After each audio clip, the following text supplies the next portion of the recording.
Permanently.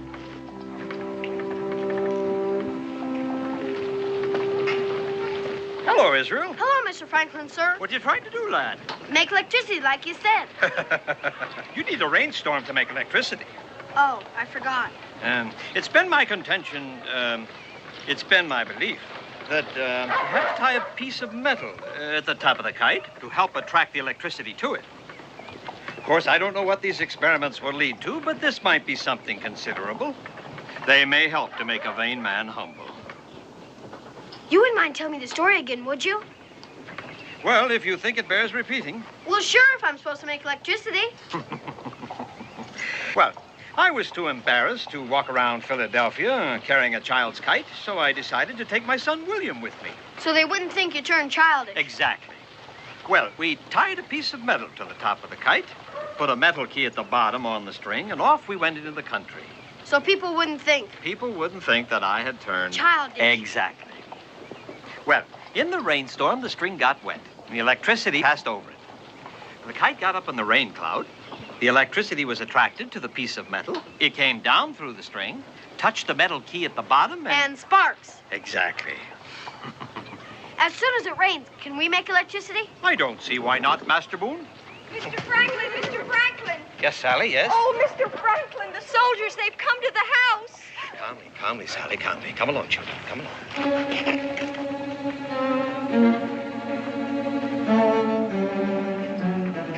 I'm afraid the sight of so many uniforms upset her, Mr. Franklin. No harm intended. Just what is intended, Sergeant? We've come to take your printing press away from you, sir. And if you try to stop us, my orders are to arrest you.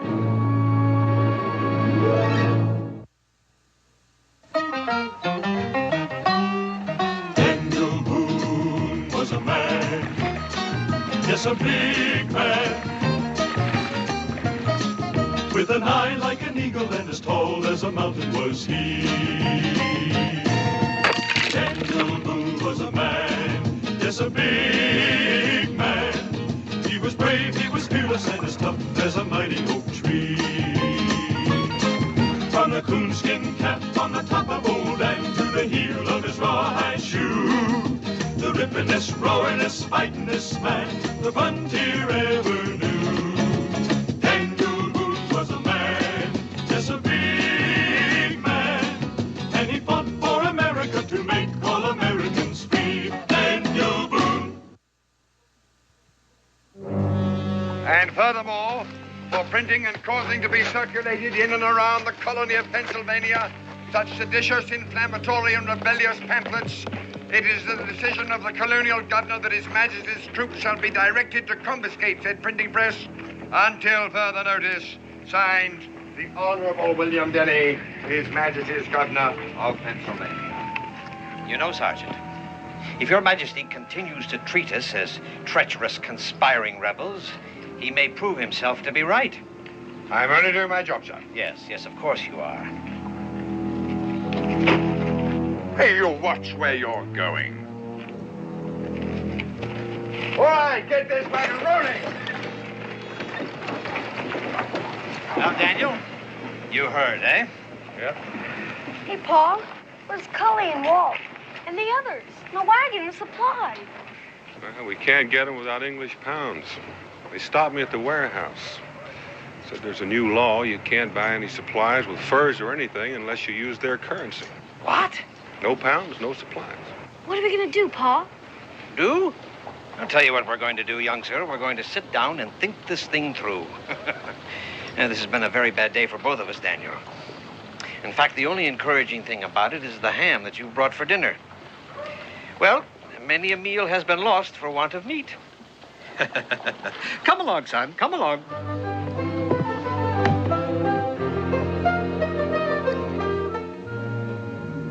Oh, the outposts of the colony are hotbeds for insurrection and rebelliousness, which would be better off abandoned before they become arsenals for the rebel army.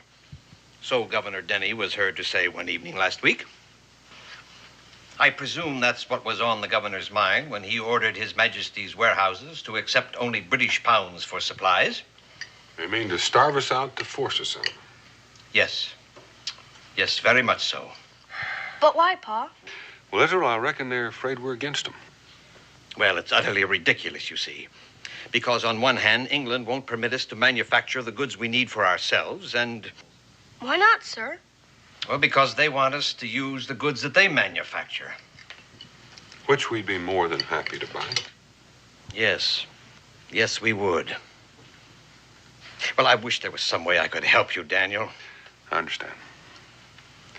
You could help me a great deal if you would permit Israel to stay with you a couple of days. Well, I'd be delighted to, of course. But what will you do, Daniel? People are waiting for those supplies. Yes. Yes, of course they are. Of course. Well, it's getting quite past my bedtime. I presume you'll want to discuss your long journey with your son? Yes, sir, indeed I will. Now, you're sure about... Oh, no trouble. No trouble at all. It's a pleasure having him here, actually. Well, good night to you both. Good night, Doctor. Night, Doctor. Good night. Now, Israel, you're going to behave yourself, because Dr. Franklin is getting home. Yes, Pa. I'll be back before sundown tomorrow. Pa, isn't this a wonderful house? I mean, there's so many rooms and windows and everything. Yes, it does make our cabin look a mite plain and simple. I didn't mean that. I know.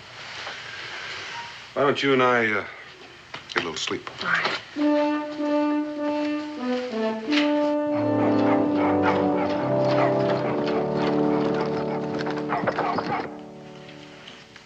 Give me it!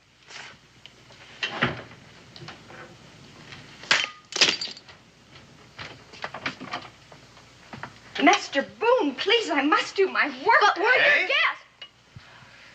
Mr. Franklin, sir. Well, accidents will happen, eh? No matter. I'm sorry, sir. You can deduct it from my wages. But it was my fault, sir. I have to do my chores. Chores? He thinks he has to do chores, sir, like a servant or something. I've tried to tell him he and his father were your guests, and... No matter. I have to do my chores. You see, sir, that's how all this happened. We was fighting over who does the cleaning of the china. She's right, Master Boone. You and your father are my guests here, you know. I know. We've been other people's guests before. I know all about that. We've had people guest at our house, too. Lots of times, more than I can count. We have. You can ask anybody. Anyways, we're your guests, and I have to do my chores. That's just the way it is. You gotta help out the people who help you with your food and lodging. I see. It's just good manners, my ma says. Everyone does chores for them who help out with the food and lodging where I come from. Understand? Yeah, she understands, Master Boone, and so do I. We all know that people from the southern colonies have a reputation for good manners. It's all right, Sally. It's all right. Yes, sir. Well, young Master Boone, let's see if we can find some work. I mean, chores for you to do, eh? Good. What are they? Well, let me see. Oh, the kite. Do you realize, young sir, that I'm responsible for many more things than just pulling electricity out of the air? I think I heard my pa say something about a stove.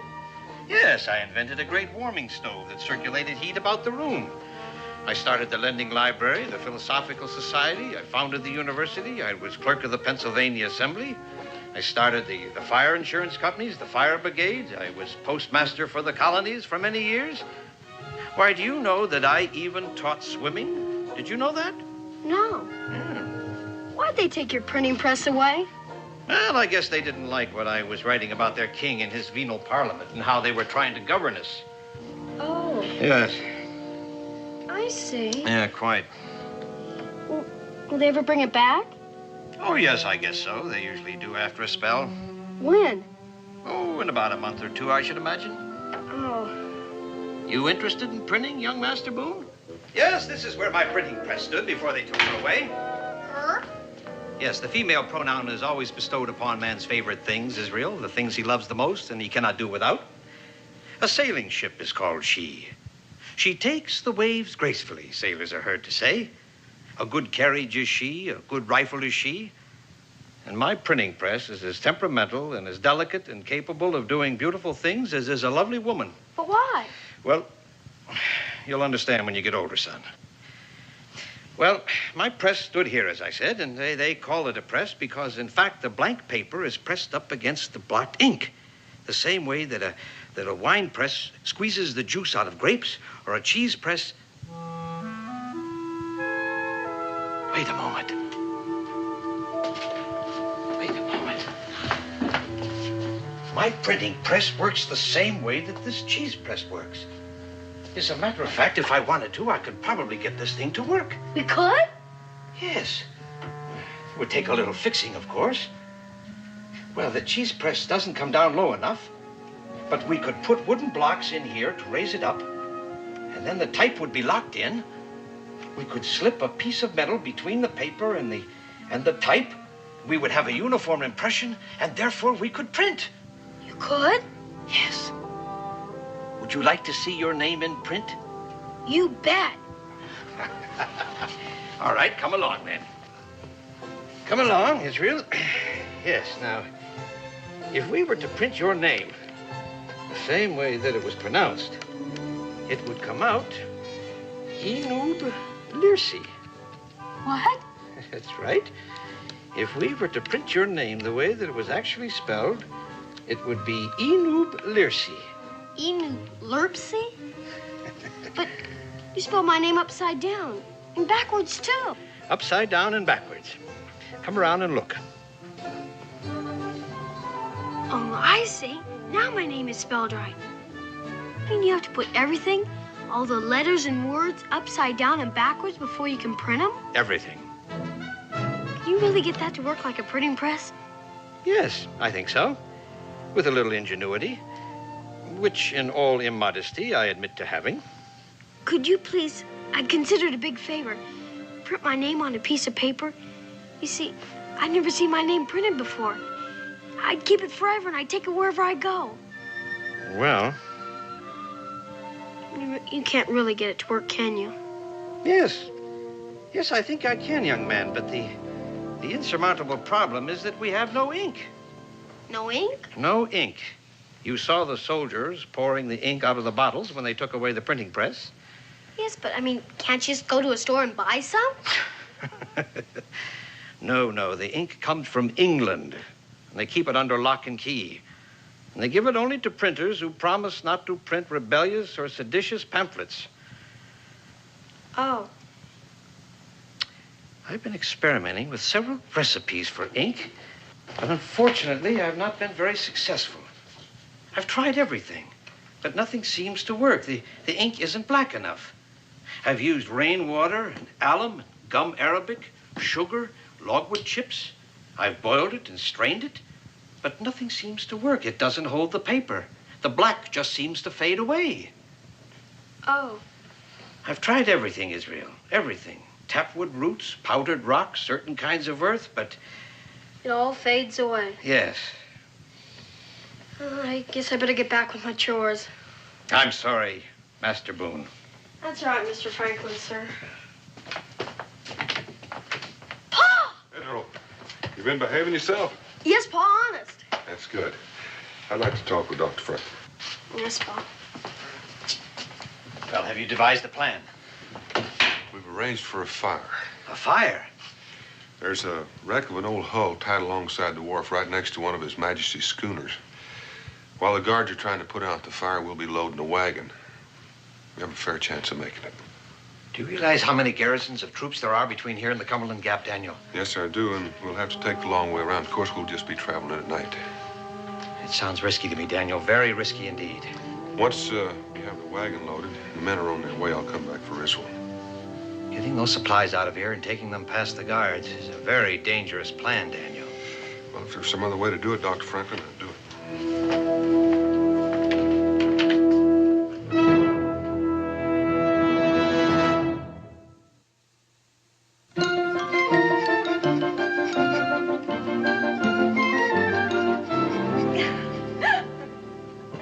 I shouldn't be laughing, I guess. It's my work you're doing for me, Master Boone, for which I thank you.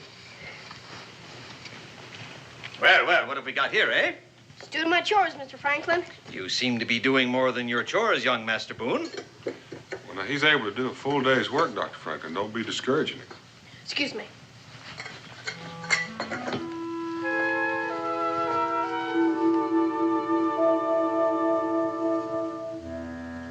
There's nothing so black as lampblack. Daniel, go out and get your supplies. Get a whole wagon load of supplies, and with money. Money? Well, where are we going to get it? We're going to print our own. But I thought... No, they may have taken away my printing press. But they didn't take away my cheese press. Put it right here, Daniel, right here. What about the ink? You said yourself, sir, that... Well, lampblack is the answer to making ink black, young man. You gave me the idea yourself. But will it work? Well, I believe so. I don't think there's any reason why it shouldn't. Dr. Franklin, you said those supplies were for British citizens only, and important ones at that. Yes, well, as long as I'm counterfeiting money, I may as well counterfeit papers for you, too, to identify you as the steward and the purchasing agent for the estate of the Earl of Norwich, a kindly English gentleman who lives some 40 miles south of the city. What does counterfeiting mean? Bogus, fake, made to look authentic, but in actuality, it's worth nothing. Now, Israel, I want you to gather all the lamps in the house and light them right away. Wouldn't it be strange if somebody walked in and saw the lamps lit and the sun's right overhead? Israel, do what Dr. Franklin said, and right away.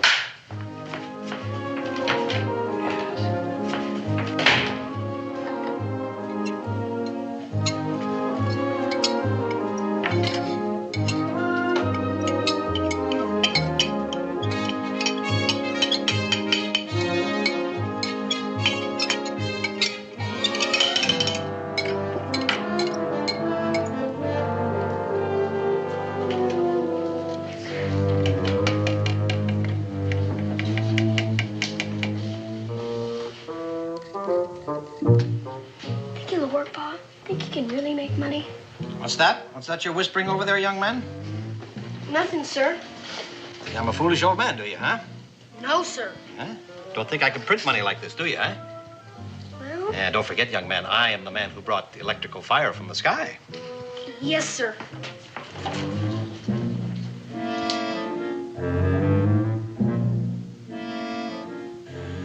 With all due respects, Dr. Franklin, I have my doubts. Daniel, I can hold my own with the best of those counterfeiters. When I first learned the printing and engraving business, I copied and copied and copied everything that I could get my hands on until I learned how it was all actually done. But the ink, It's beginning to look like ink. well, I hope so. As a matter of fact, I'm always very enthusiastic about my discoveries until I discover that some of them don't actually work.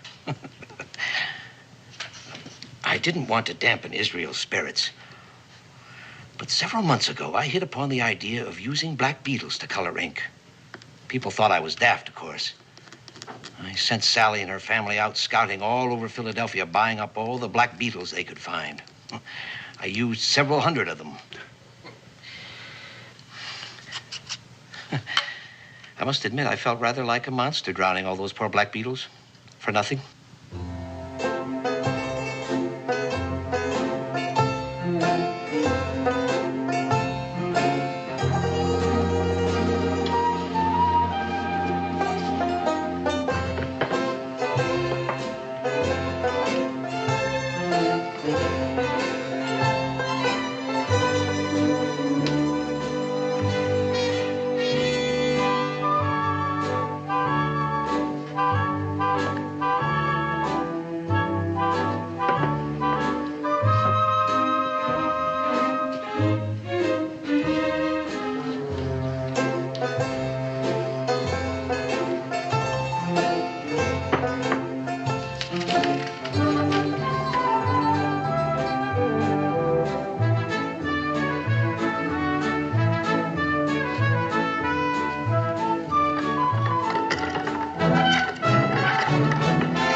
George.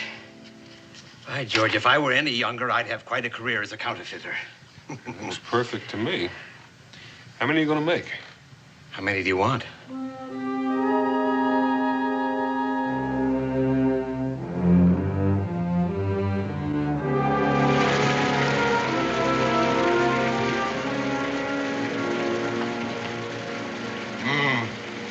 I would have preferred that it hadn't rained tonight. Might prevent this ink from drying quickly. Well, I'm sure they'll dry just fine.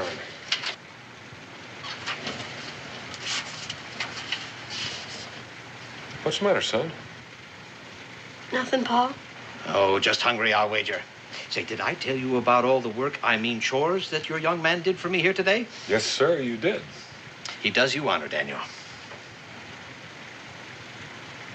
Israel, where are you matter, son? Sorry, Mr. Franklin, sir. It smells like that supper's almost ready. Come on.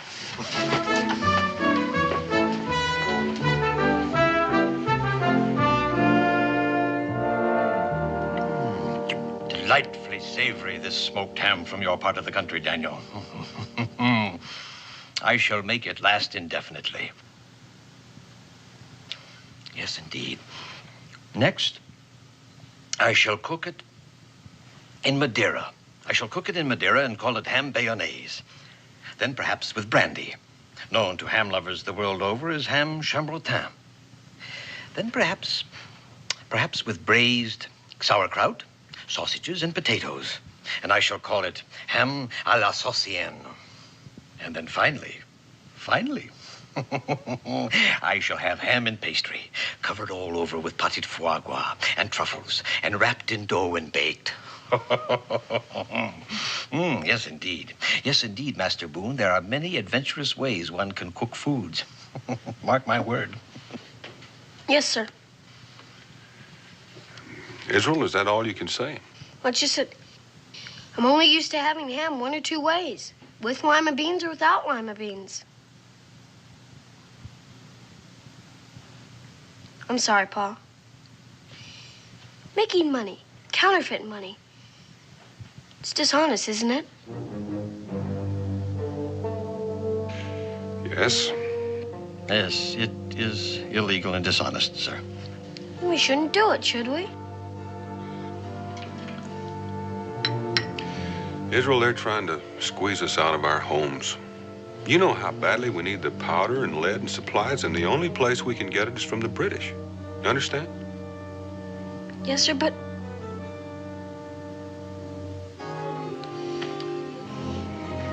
I'm sorry, but you always told me never to do anything if it was dishonest. Son, it is true, if I buy supplies with counterfeit money, that I will be cheating the British Army out of money. But you and I both know that we've got to get those supplies. Yes, sir, but it's dishonest. Master Boone, I believe you have pointed out, how shall we say, an embarrassing flaw in our plan. Sorry, Mr. Franklin, sir. That's quite all right, young man. You were quite right to bring it up. I'm glad that you did. I'm proud of you. And as I said before, you do your father honor, sir.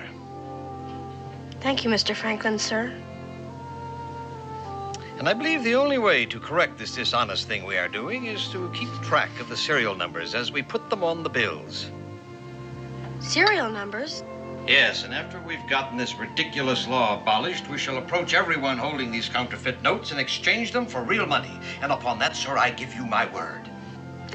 We can leave the furs with Dr. Franklin, and if there's not any real money, he can use the furs. Now it's honest. Quite so, sir. Quite so. Excuse me, sir, but there's some men out back, dressed in buckskin, asked to see Mr. Boone. It'd be Cully and the boys. Let's go out, Israel, and tell them about the change in plans. No, they want to see you, sir. Well, I shall want to see them too, Daniel. Speaking of buckskin, you'll be needing city clothes, won't you? Oh, mine won't do. Mine won't do at all, Daniel. Come along.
Follow me, sir.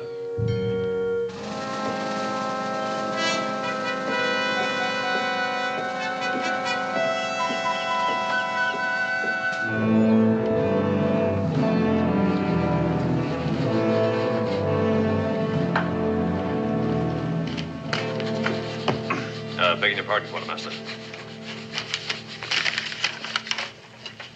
Quite proper, quite proper. How is his lordship, the Earl, these days? The Earl, fair, just fair.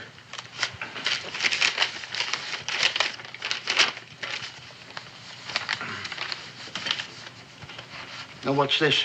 10 barrels of gunpowder? What's his lordship going to do, blow up the old south of Pennsylvania? What does he need with all that powder? Oh, tree stumps. The meadows are full of stumps, and the Earl told me to blast them out, and blast them out I will. But that takes powder, and lots of it. I see. You'd better inform His Majesty's troops in your village what you're going to do, so they don't think you've started a war. I'll do just that. Good. I'll try to get you loaded up in time to leave first thing in the morning. Well, with all due respect, Quartermaster, I have to be back tomorrow midday at the latest. Those were my orders. I don't mind helping your men load my wagon, but we have to do it now. Now? Well, that's terribly inconvenient, Mr. Wharton. That's most inconvenient. You see, there's a bloody inspection here today. Captain Thurlow takes a fit, he does, if this place isn't looking neat and tidy. And if I were to take my men away from the cleaning to fill your order. Well, I wish I could wait, but I can't. Perhaps if I spoke to Captain Thurlow. I've heard the Earl speak of him many times. Oh, no. No, sir, that won't be necessary. No, we'll have your order filled on the double. Smythe! I'll just figure out your charges, sir, and we'll have the wagon loaded in a shake. Smythe, where are you, man? Sir? Here, have this order filled at once for Lord Norwich's man here. Yes, sir. My wagon is right out in front.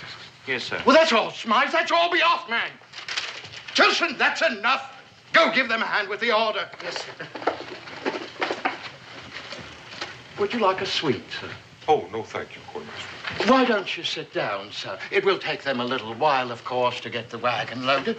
Well, thank you, but I should go out and see if the wagon is loaded properly. It's a long trip, especially at night. Oh, right you are, sir. That's a much better idea, quite. I'll be back in to pay after the wagon is loaded. Fine, sir. Right you are, sir. Whatever you say, sir. But please don't be having any talks with Captain Thurlow. Life is difficult enough here in the colonies without any trouble the likes of that. And then what happened, young man? Well, I picked me up a branch from the closest tree, and then I whopped that bar on the nose every time he came close. I finally got the idea I wasn't going to be his dinner. Then he walked away, rubbing his nose all the way. That's amazing, amazing. You know, I've never even seen a bear. Can you believe that? You haven't?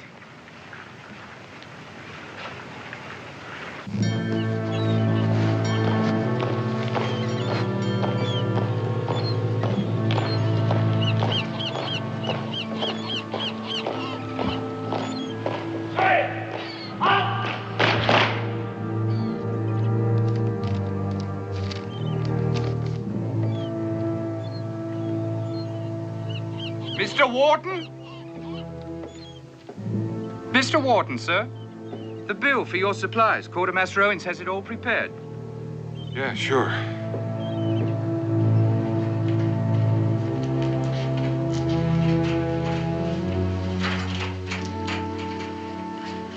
Well, that didn't take long now, did it, sir?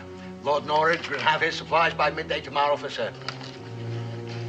Oh, that looks fine. That looks just about right.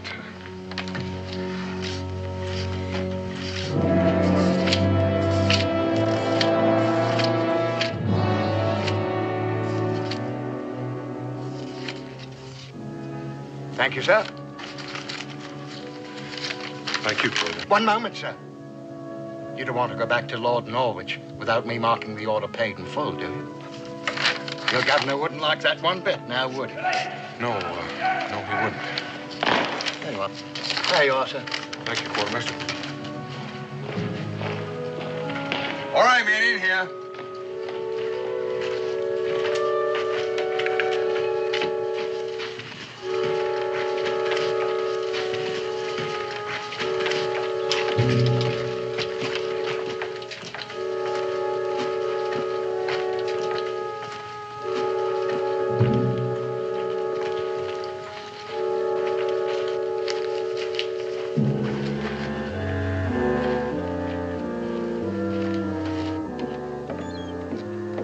Mr. Warden, stop!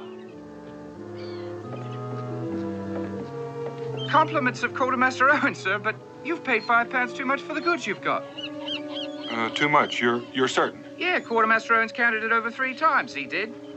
Well, why don't you give this £5 note back to Quartermaster Owens as a proper reward for his honesty and tell him I suggested share it with all of you men.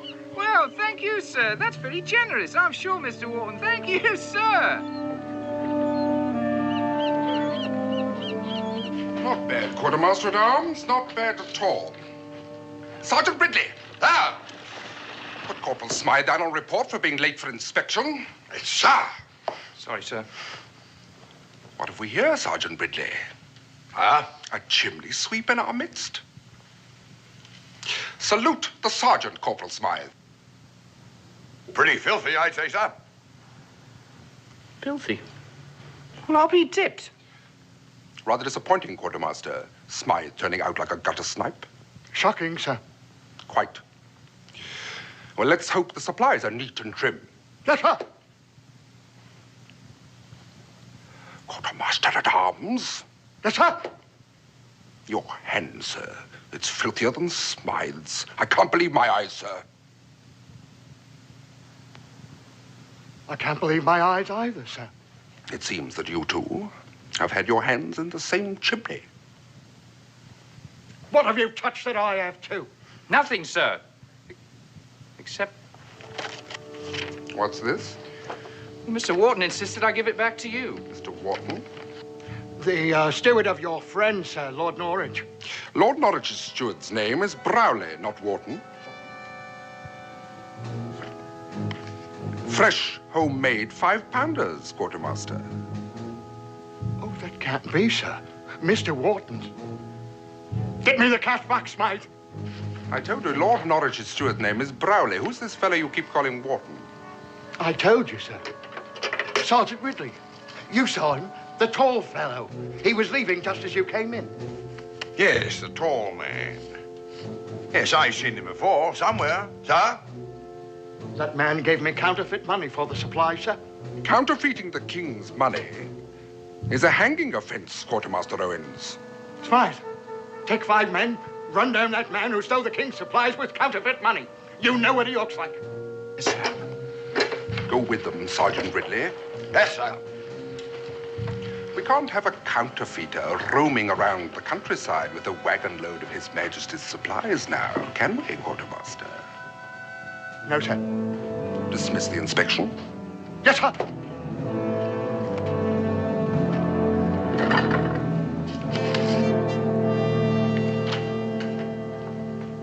Well, what are you printing there, young Master Boone? Begging your pardon, Mr. Franklin, sir, but you'd laugh. Oh? Well, you'd have the right to laugh, too. Very well.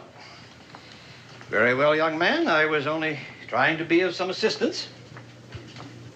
You know, sir, half the fun of printing is doing it yourself. I understand, son. If my youngest son, Francis, had lived, he would have probably have said the same thing. Sorry, sir. Guess I wasn't being very neighborly. Well, let's see what you've printed then. Ah, Israel is the best shot in Boonesboro, eh? I told you, stupid. No, not at all, not at all. It's a marvelous beginning, actually. Shows boldness, a certain immodesty, a quality which is very much admired in the communities on the frontier like Boonesboro. Thank you, sir. You miss your home, do you? Yes, sir. Well, I understand. But you know, it's quite wonderful here in Philadelphia, Israel. All the great ships tying up at the wharves, and people from all the different countries of the world. Well, you'll be home soon, son. You'll be home soon.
Let's have those fresh horses, Cully, and fast. We just about gave you up. Oh, it's all there, Cully. Looks like these horses have been running away from something. You don't say.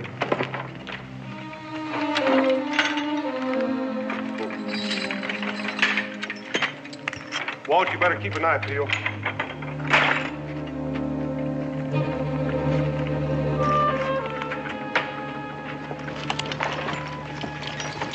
Got a barrel full of soldiers on your tail, Dan?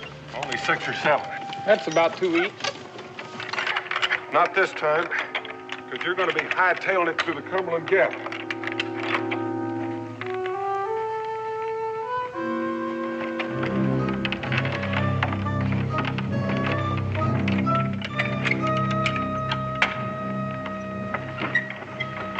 Tell Rebecca Isn't and I'll be along in a couple of days. And you better not come back wearing those clothes.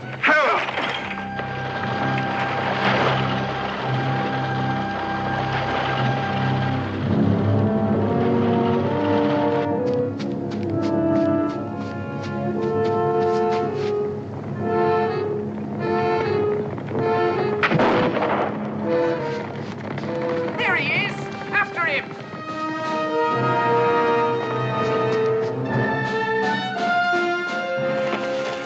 That's him, all right. What about the wagon? It must have broken down somewhere. We'll see it better in daylight. You can't get the horses through that thicket. Then we'll follow on foot. Dismount. Two of you stay here, look after the horses. The rest of you, head out, get after him.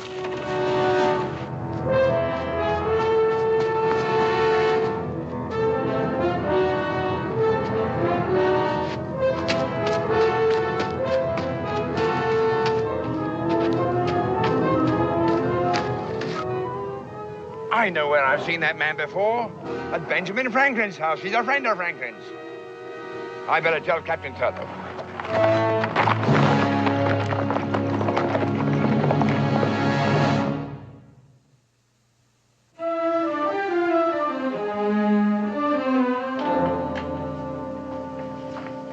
Well, how did you like that ham au bayonnaise, young Mr. Boone, eh? It's almost as good as with lima beans. Well, we'll clean up in here tomorrow, Israel. It's quite past your bedtime, you know. I wasn't expecting anybody. Who can that be? Stay in here, Israel. Stay here.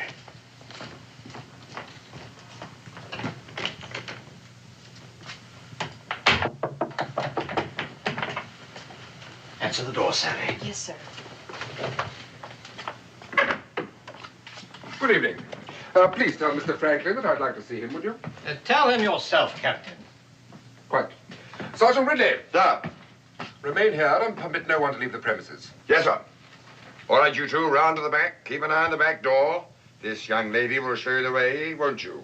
It's all right, Sally. It's all right. Yes, sir. Come along, Captain.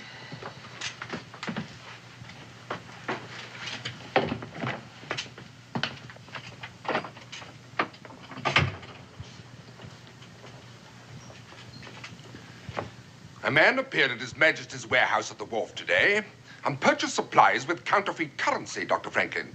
How enterprising of him, Captain. A hanging matter, Dr. Franklin. My man Ridley identified the man as a fellow seen entering your house. A man you addressed as your friend. He cannot, however, recall the name by which you addressed him.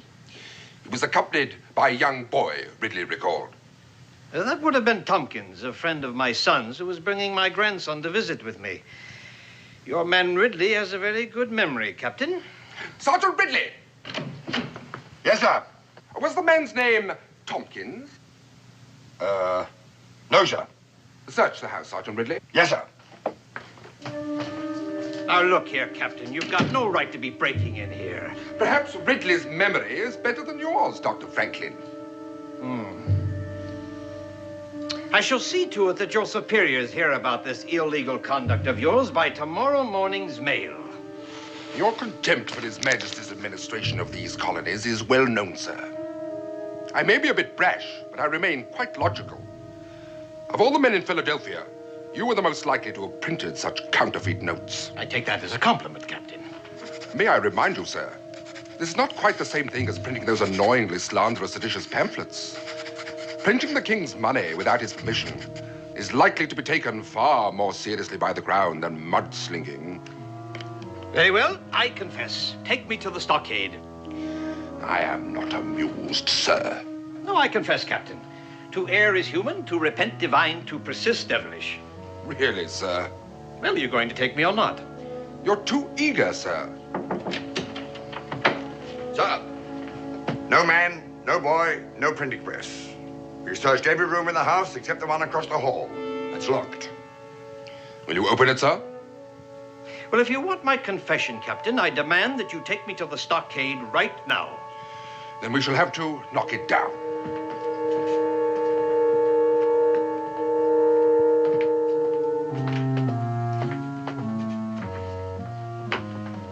I will confess to counterfeiting those notes, Captain, only to Governor Denny himself. What are you trying to hide in here, sir? Nothing, sir. That is my workroom where I do my experiments. Sergeant Ridley's memory is so good, perhaps he can describe it to you. Will you or will you not open it, sir? If you forcibly enter that room, I will confess to nothing. Do you actually expect me to believe that you will confess? Really, sir, I've read your pamphlets. I wouldn't for a minute allow you to attempt any of your tricks on me. Knock it down. There.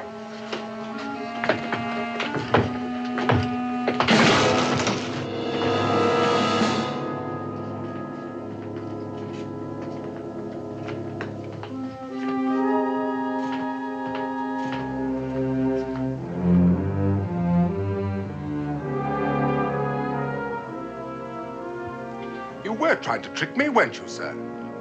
Into a false arrest without evidence. Could have forced me to resign my commission, sir. Yes, Captain. I should probably have had a full account of it published in the London newspapers. It's such a sad commentary on the times, that seems to be the only amusement left to me today.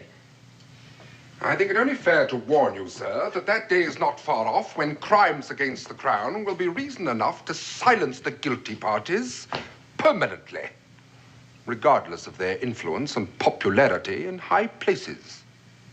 I take it that means you will return my printing press in time for me to have the honor of being the first man permanently silenced for my country?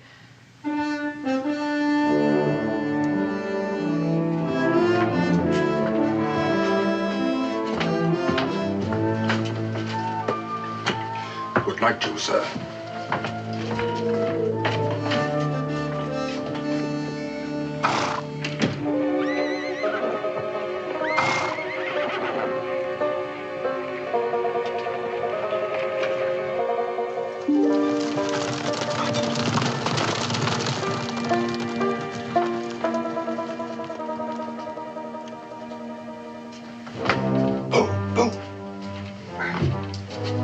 Well, they're gone. The supplies are on the way to Boonesboro. Excellent.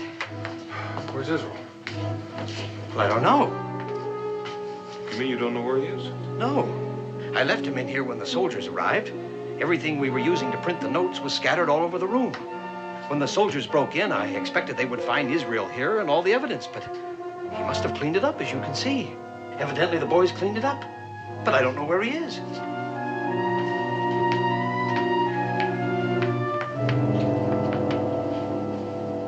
Israel?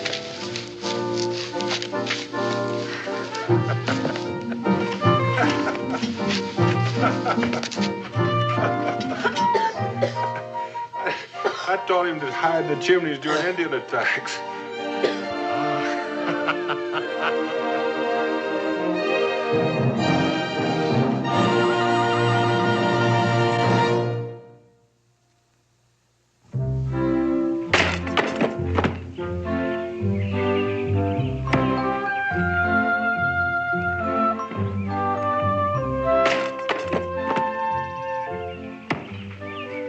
This enough?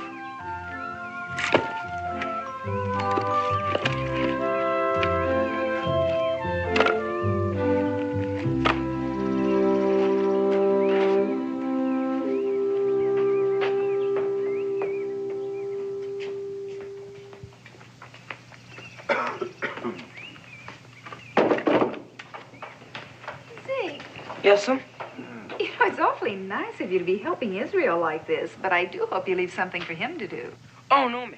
I'm doing them all today. And tomorrow. And the rest of the week. The rest of the week? Yes, sir. Zeke, it's very friendly of you to help Israel this way, especially after the disagreement you had, but... Well, why are you doing them, Zeke? Yes, why? For money. Money? What money?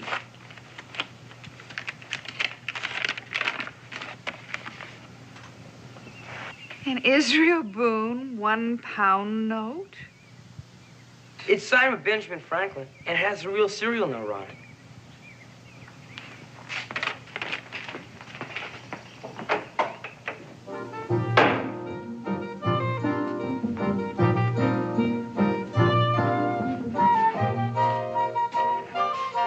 Israel?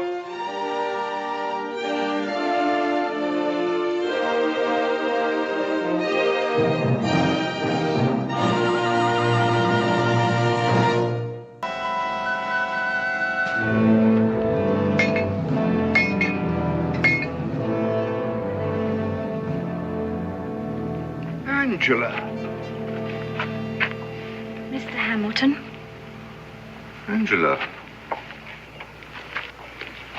I demand to know what the wife of a high-ranking British officer is doing in this camp. Perhaps you'd better ask her, Governor. My dear? Mr. Hamilton, please sit down. I prefer to stand, and I won't be here very long. You wanted to know what I'm doing here. It's quite simple. I came to find you. We've been worried since you were captured. Very worried. Utter nonsense, Mrs. Lackland. Either give me an explanation I can believe, or I shall be forced to form my own opinion. And just what would your opinion be, Governor?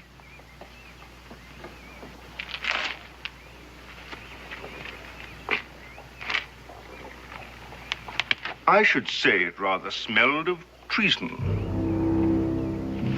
Then treason it is. I came here to help my husband, Mr. Hamilton. He plans to surrender Fort Detroit to the Americans. Surely you're not serious. Oh, but I am. Betray Detroit? But why? Why? Perhaps as a woman I should like to see this senseless war come to an end. But this is treason. I thought you wouldn't understand that, Governor. Is it easier for you to believe that we're doing it for the rather substantial reward the Americans have offered us? You can't do this. Easy, sir. Guards! See the governor back to his quarters. You'll never succeed. But even if you do, neither you nor your husband will ever dare set foot on English soil again.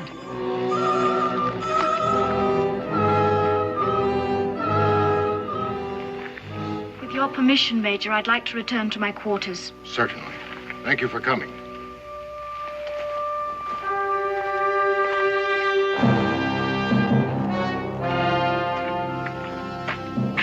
You can come out now, Mr. Boone.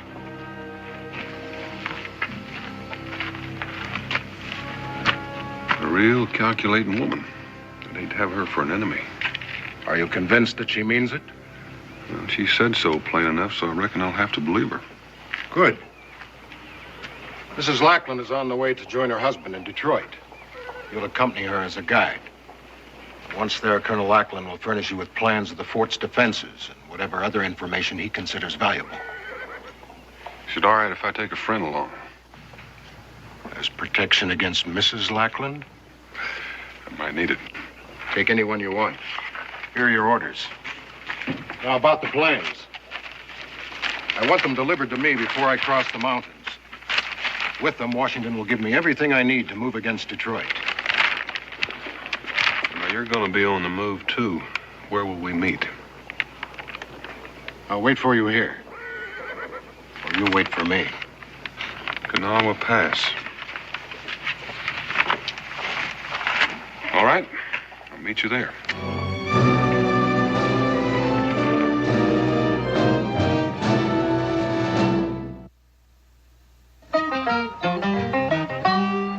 Daniel Boone was a man, yes, a big man, with an eye like an eagle and as tall as a mountain was he. Daniel Boone was a man, yes, a big man. He was brave, he was fearless, and as tough as a mighty oak tree. From the coonskin cap on the top of old Dan to the heel of his rawhide shoe, the rippin'est, roaring'est, fighting'est man the frontier ever knew. Daniel Boone was a man, just a big man, and he fought for America to make all Americans free. Daniel Boone.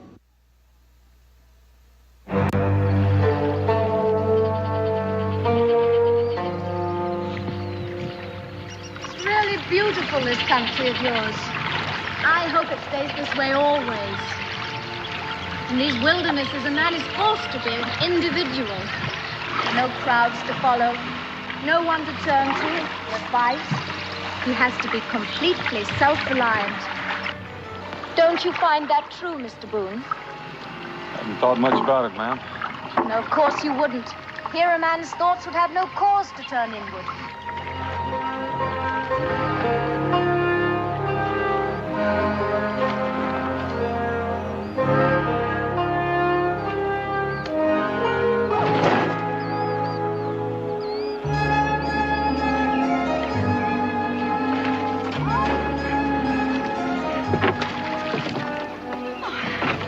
You know, I think that self-doubt and invidious comparisons with others, well, they're products of civilization. Wouldn't you say so, Mr. Boone? Here's your bag, ma'am. What are we stopping here for? It's where we change rivers. All right, Cully, let's pick her up.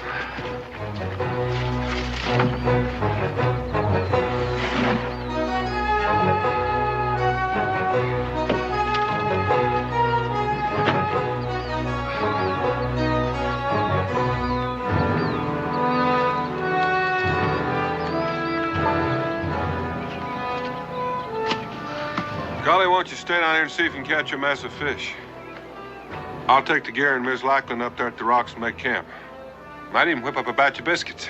Biscuits? Please, Mr. Boone, why don't you both go fishing? I'll make the biscuits. I'm still trying to digest those last little stones you cooked the first night out. Well, in that case, I'll try for a turkey.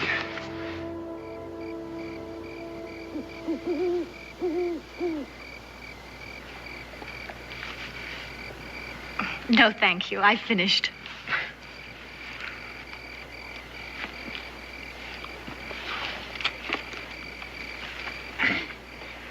Anybody care for any more biscuits? Yes, you do, Mr. Cully. Please eat them. Dan? All yours, Cully. These mighty good biscuits. I mean, they're about the best I ever tasted, especially when I've been traveling with Dan. Of course, this turkey grease is pretty good, too, Dan. I mean, especially with these biscuits. Well, Cully, turkey grease just is. I didn't have anything to do with it. Mr. Boone shies away from approbation, no matter what the sauce. Are you always so taciturn, Mr. Boone? Well, I reckon I talk as much as most men. It's just that I'm not too happy with this chore, and I'd kind of like to keep it on a business-like basis. But how strange that you should be unhappy.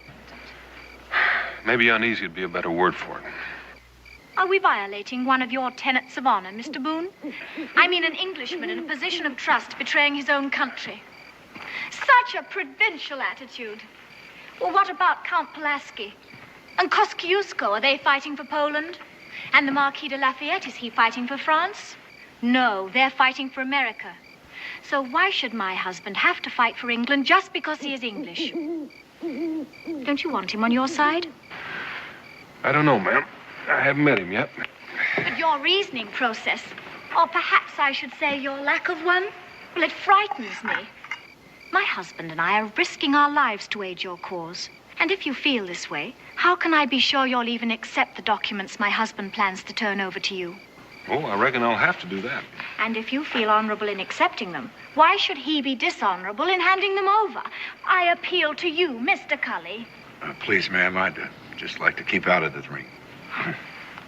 Why can't you see the truth, Mr. Boone? My husband's act means that Fort Detroit can fall without a shot being fired, without one life being lost, not one drop of blood being shed. Well, far from being treason, I call that the noblest form of humanitarianism. Ma'am, you talk as if I were arguing with you. Now, there's your bunk, and I suggest you take advantage of it. The canoe part of this trip is almost over, and from then on, it's just going to be walking. We're that close to the fort? Yes, ma'am, we are. We should be there tomorrow afternoon. Good night, Mrs. Lackland.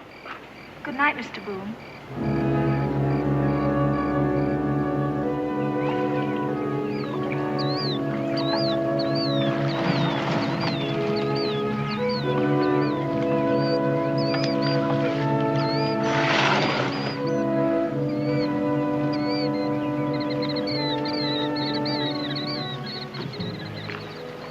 Gully, hide the canoe.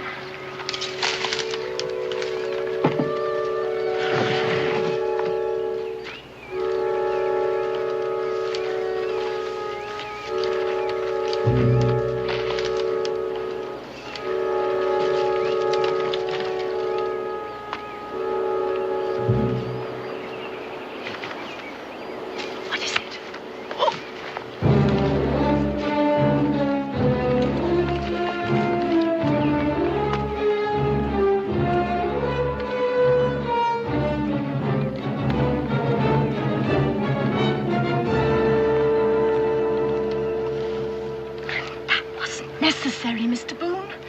That man is an English soldier. All I had to do was to tell him I'm Colonel Lackland's wife. Not that Indian.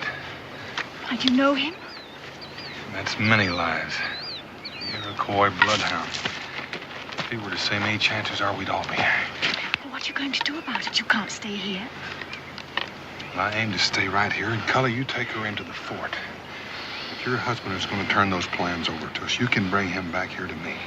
You don't trust us, do you, Mr. Boone? Well, I still haven't seen those plans yet.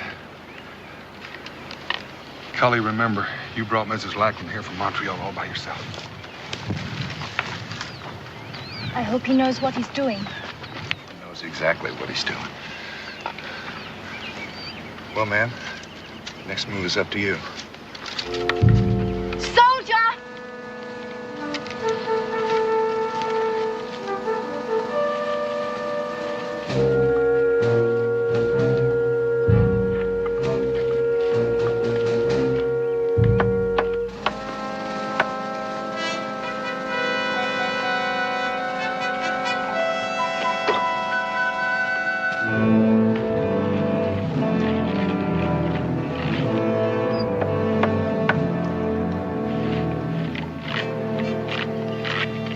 Angela. Oh, you don't know what it was to wait so long. I'm back now, Richard.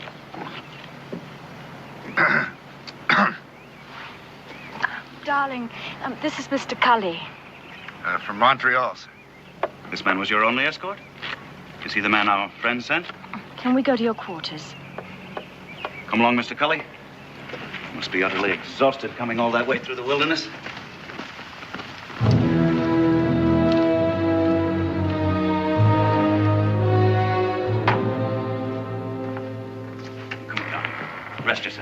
Thank you, Richard.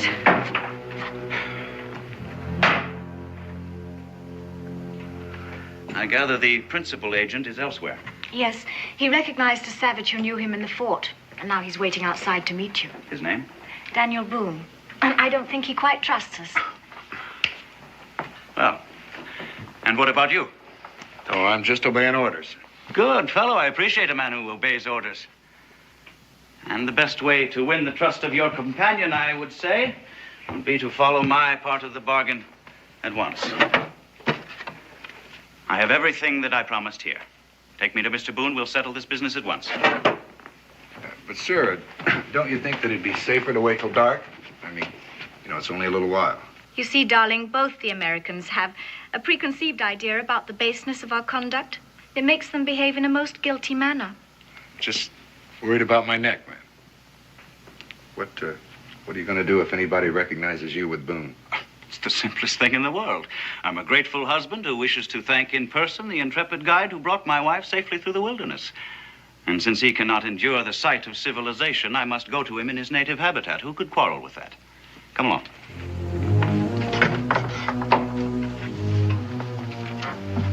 Oh, Angela, darling. Your trunks arrived several days ago, and I fixed up the bedroom for you. Do tidy up a bit. We're expecting Governor Carleton at any moment. And what's the governor of Quebec doing here in Detroit? I rather suspect he's here to see how I'm running things since Hamilton was captured. This will be very charming to him.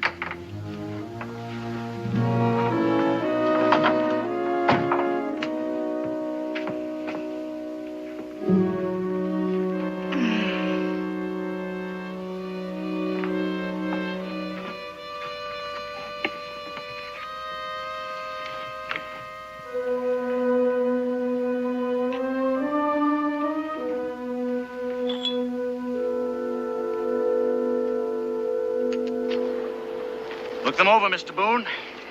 A map of the port's defenses, both inside and out, together with an inventory of weapons and munitions and a complete list of personnel and their functions. I've placed my life in your hands. Are you convinced now that you can trust me? Just sit down and rest, Colonel, while I take a look at these. You'll be returning to Major Grayson at once, I trust? You know, it would have been better had the American troops accompanied you so that I might effect a bloodless surrender right now. But I suppose the Major is encumbered with his prisoners? You know, I can't help but feel sorry for Lieutenant Governor Hamilton. He's a very decent fellow. Do your people really believe that he offered the Indians a bounty for every settler's scalp they brought in? I'm afraid they do. It's impossible. I know the man, you see. After my defection, I hope I shall be able to testify as to his good character. I doubt that your testimony will be worth much, Colonel. You mean because of my defection? My wife was right. You do believe I'm doing a dishonorable thing. Let's just say I don't understand it. But if you're going to give us Fort Detroit, we'll take it. And you'll get whatever was promised to you. All right, you'll have what you came for. When shall I expect the American attack? You'll be notified in time, Colonel. Right now, I'd like for you to come down to the river and point out some of those emplacements. I can assure you that map is correct. All right, let's be quick about it.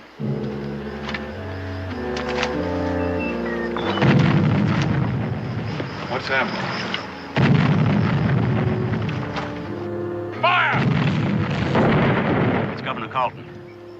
He's arrived and they're giving him a salute. I have to be there. Boone, I can assure you those documents are correct. Now get out of here quickly. Let's return to the fort.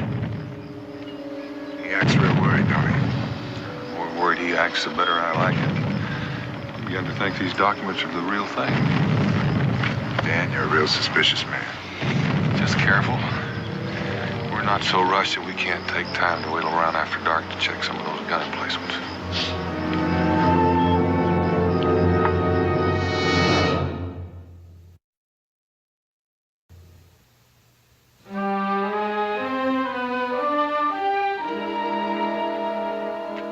Some Spanish sack I inherited from Mr. Hamilton. I've been saving it as fitting for the occasion. Angela, my dear. Sir? Thank you, Colonel. What a pity you couldn't have made your journey with me, Mrs. Lackland. All the way from Montreal by water, except for a portage round Niagara, and on a boat fit for the ocean. I should have loved your company, Governor. although I really enjoyed my wilderness experience. You know, this great inland waterway must never be lost to England. And it won't be as long as we hold Detroit. You can rely upon my husband, Governor. I'm sure of it. The catastrophe that overtook Hamilton frightens me. It is precisely that catastrophe that dictates my every move.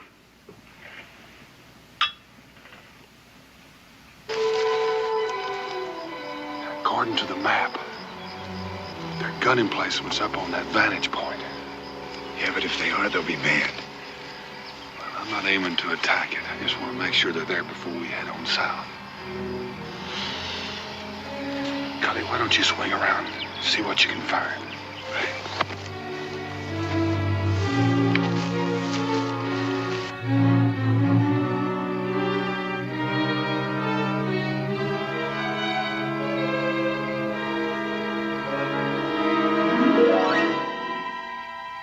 There's my point. Come on now, lads. Why not go for £5 this time? Get all of our money now. We can chalk it up. I'll take it out of your next pay packet.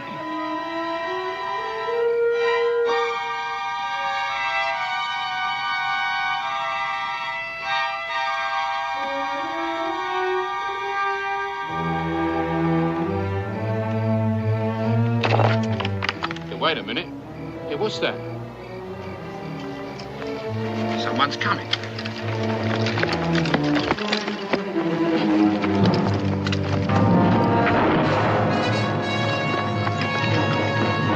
Come on now, lads.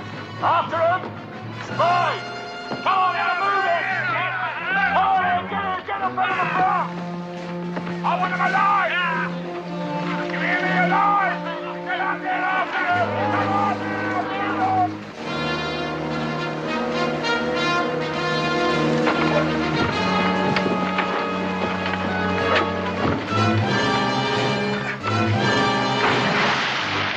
Halt there or I fire! Keep going, Cully! All right, lads, to the colonel. Take his stuff.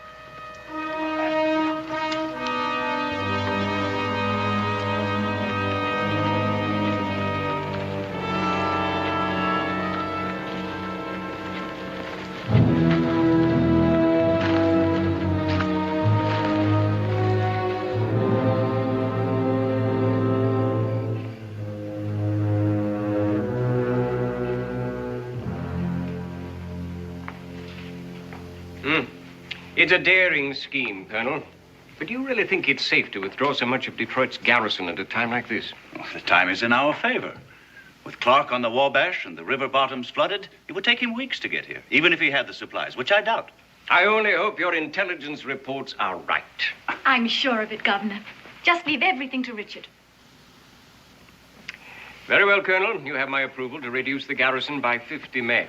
I certainly hope it doesn't lead to another disaster. Thank you, Governor. Now I believe I'll say goodnight. Yes? I beg your pardon, Colonel, but here's a matter what can't wait. We caught this blighter here spying out our guns. He looks like an ordinary trapper to me. No, he's no trapper, sir. He had these papers on him. Complete plans of the fort, right down to an inventory of our supplies. Why, sir, he knows more about the place than I do myself.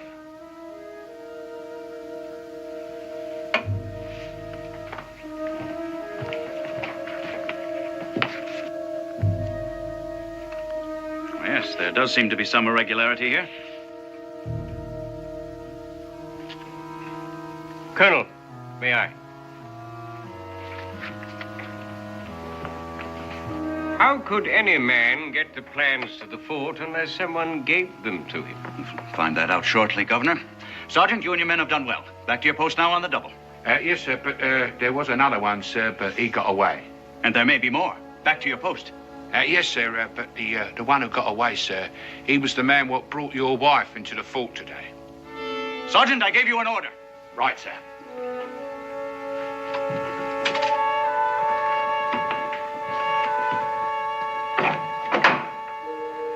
Mrs. Lackland, If what the sergeant said is true, then you should know this man, too. Since you refuse to answer, I'm forced to assume you do. Who are you?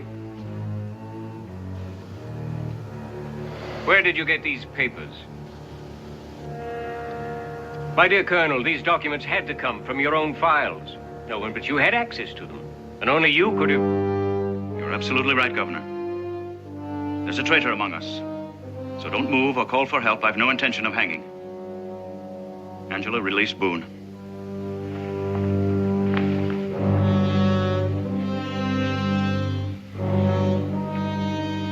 Use the rope on the governor. Tie him in the chair. Gag him. Angela, we're leaving. Get what you need from your room.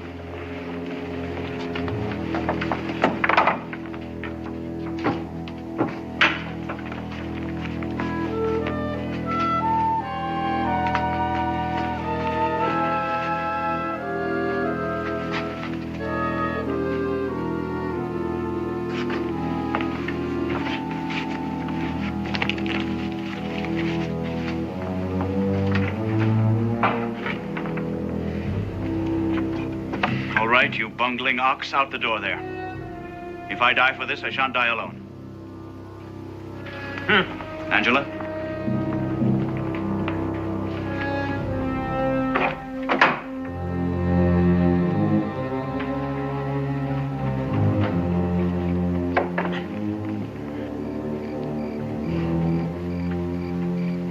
Open the gate.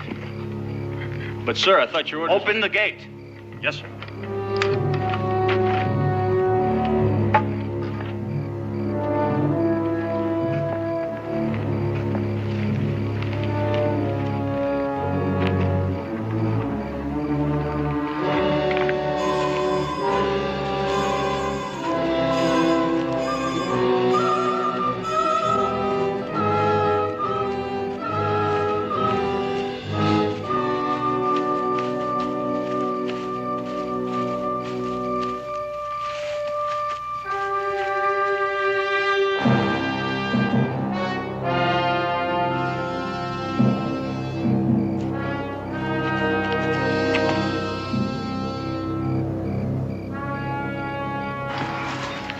After us as soon as someone discovers the governor.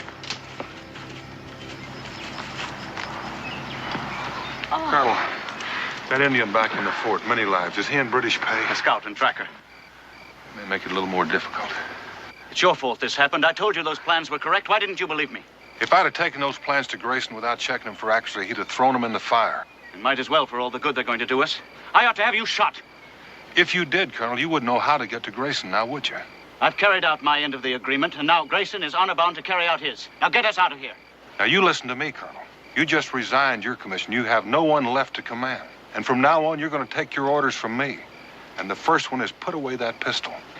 Now, come along, Miss Lackland. Let's just hope that canoe's where we left it.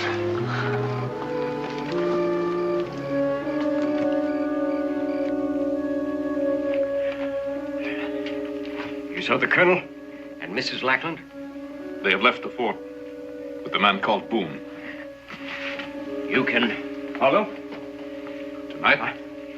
Tomorrow? A moon from now. I can follow. Good. We'll get them back, many lives. We'll get them all back.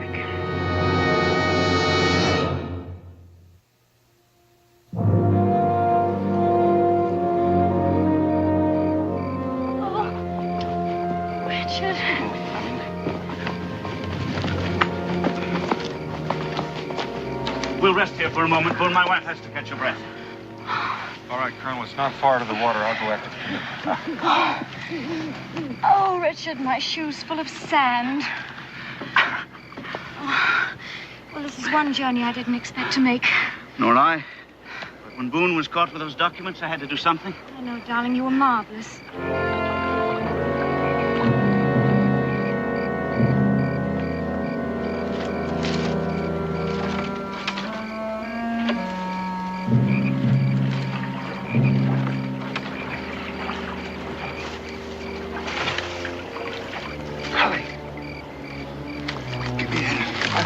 Halfway home. all the way home upstream. Come on, let's get out of here. It's not quite that simple. Fortunately, I got company. All right? All right.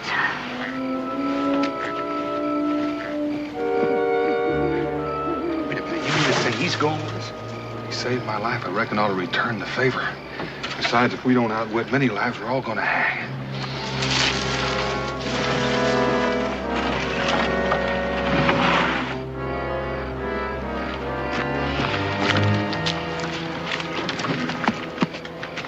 Get in, girl.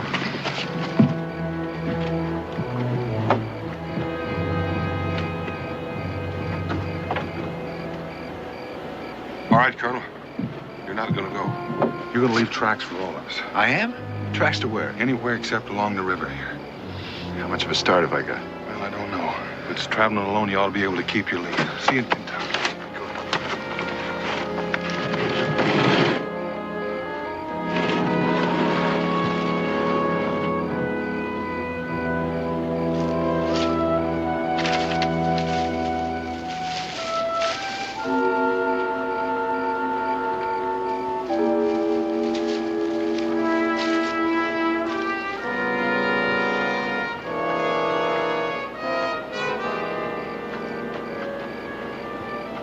Colonel, if you're any good at using one of these things, start doing it.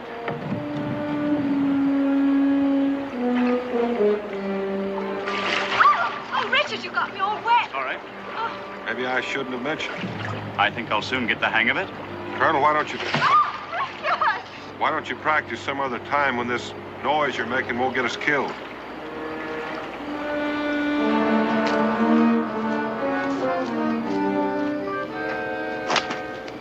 How you keep looking for these tracks in the dark.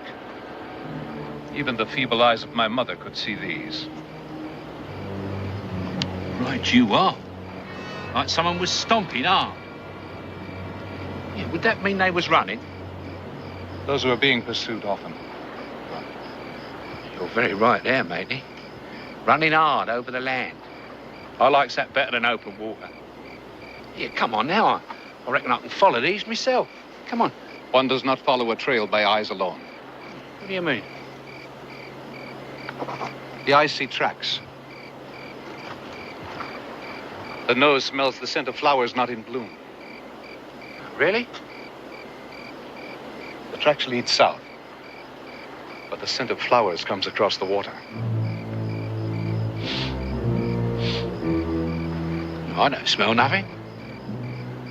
I will wait here. Run fast and bring a canoe. All right, then. You say so?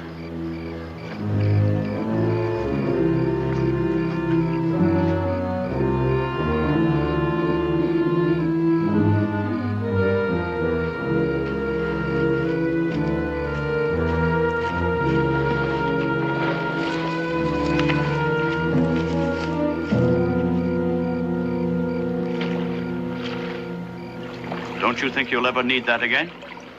If I do, I'll dig it out. I don't want them to find where we've come ashore. But surely if he's following the false trail. He won't follow it far. Come daylight, he'll start wondering why he hadn't seen a lot of tracks that look like a woman's. Then he'll think about water. He won't have any trouble finding where we left from. But if we can keep him from finding where we landed, that's that. Come along, darling, we're leaving. All right, just let me tie my hair up first. Let's go.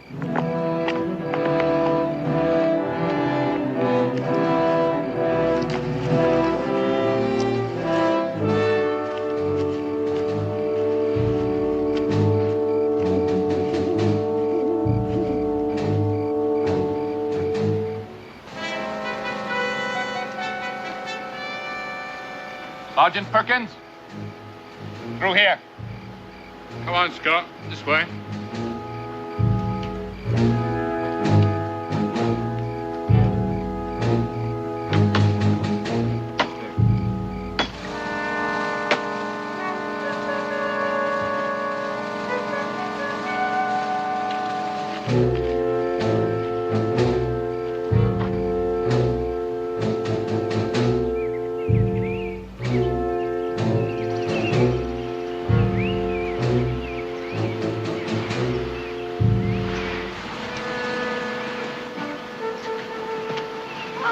better sit here and rest a spell, man. Oh, If there was anyone after us, Boone, we'd surely know it by now. I think we're safe. Angela can't stand much more of this. If we're going to rest here, well, I think better make sure that we're safe. What are you going to do? I'm going to do a little backtracking. You mean you're going to leave us here all alone? I'll be back. If you get hungry and you want something to chew on, there's some jerky in here.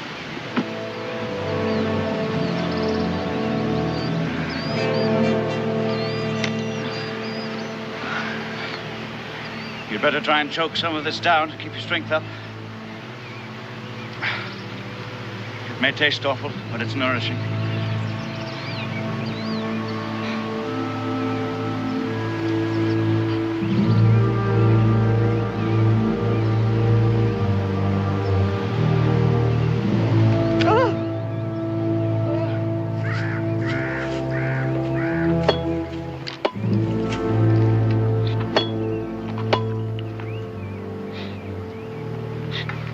How far ahead are they? Or can't you tell? The hawk above can see them. We go slow.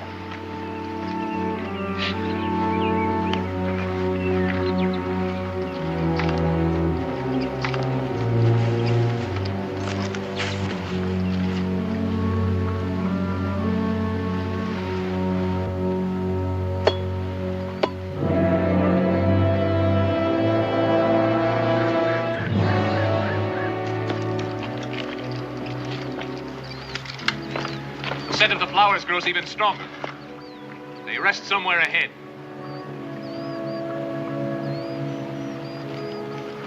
No! We will wait here until they move on. Suits me.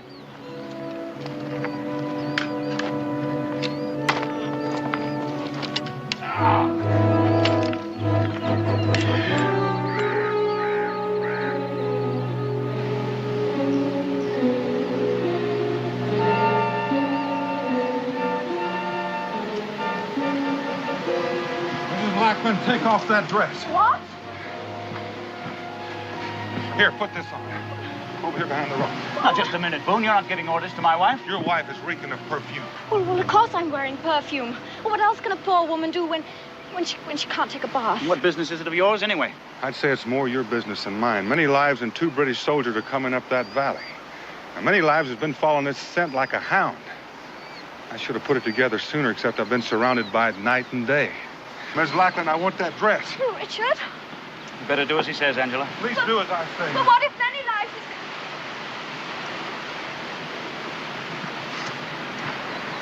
Colonel, there's something mighty strange about this. Yes, what? Many lives has followed this scent all the way. And with your wife slowing us down, they could have caught us. Why haven't they? They're probably waiting for the opportune moment. 2 rifles against 1 pistol. One moment's as good as the next. Yes, but they want us alive. The British give traitors a trial before hanging them. Well, they may want you alive and Mrs. Lackland, but the easiest way to accomplish that is by shooting me. Now, they haven't. I don't know what you're thinking, Boone. And another thing. Many lives is blazing his trail. Now, I wonder why. Probably so he'll be sure to find his way back. Well, he could find his way back blindfolded. He's blazing his trail so someone else can follow him. The question is who and how many? I've no way of knowing that, Boone. I can only repeat they want Angela and me alive. You wanted this? Thank you, Mrs. Lackland.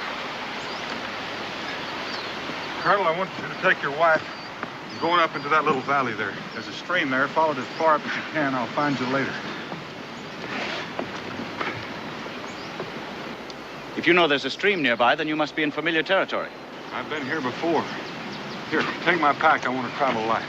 Well, what are you going to do? I'm going to try to get rid of many lives. Now, you all go and I'll stay here and watch until you're well out of sight.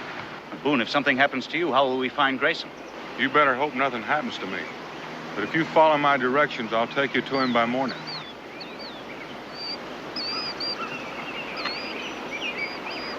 Boone, you may need this. You keep it, Colonel. You're more apt to need it than I am.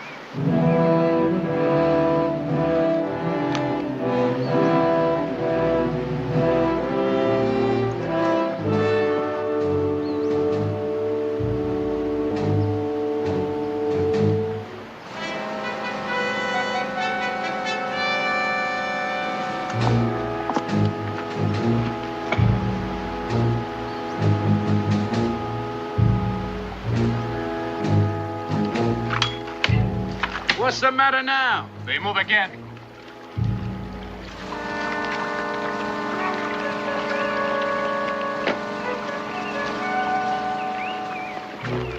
Come! Come on, Scott. On your feet.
Strange thing. They go north when before they went south.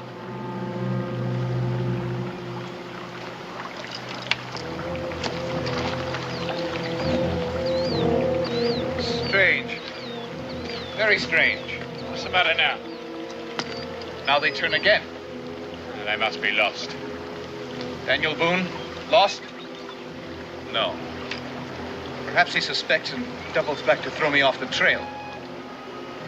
But he does not succeed. Come.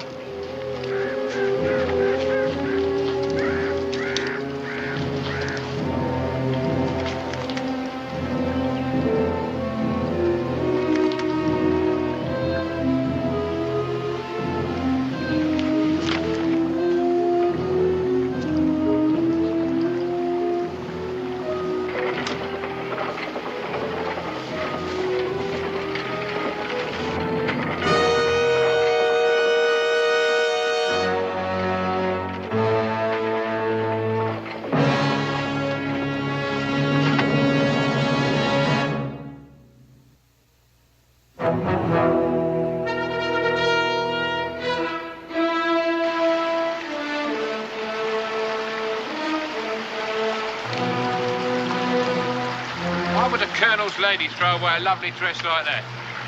Not the woman. Boone. Boone! He knows we follow. Go back. Tell the troops to advance. You'll stay here? No. I go on. Right, Scott. Come on.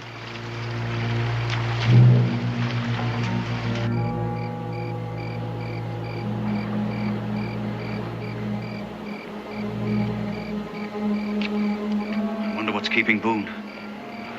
Oh, Richard, I'm so cold.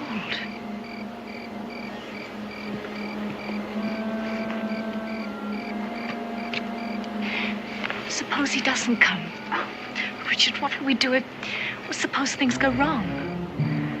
Wouldn't be for want of courage on your part, my dear.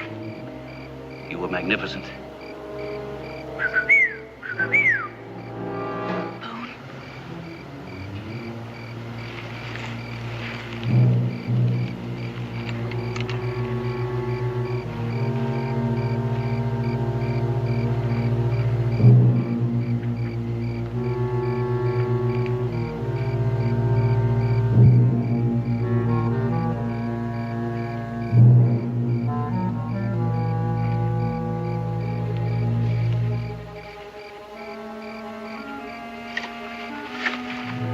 Expecting me, Colonel? Boone.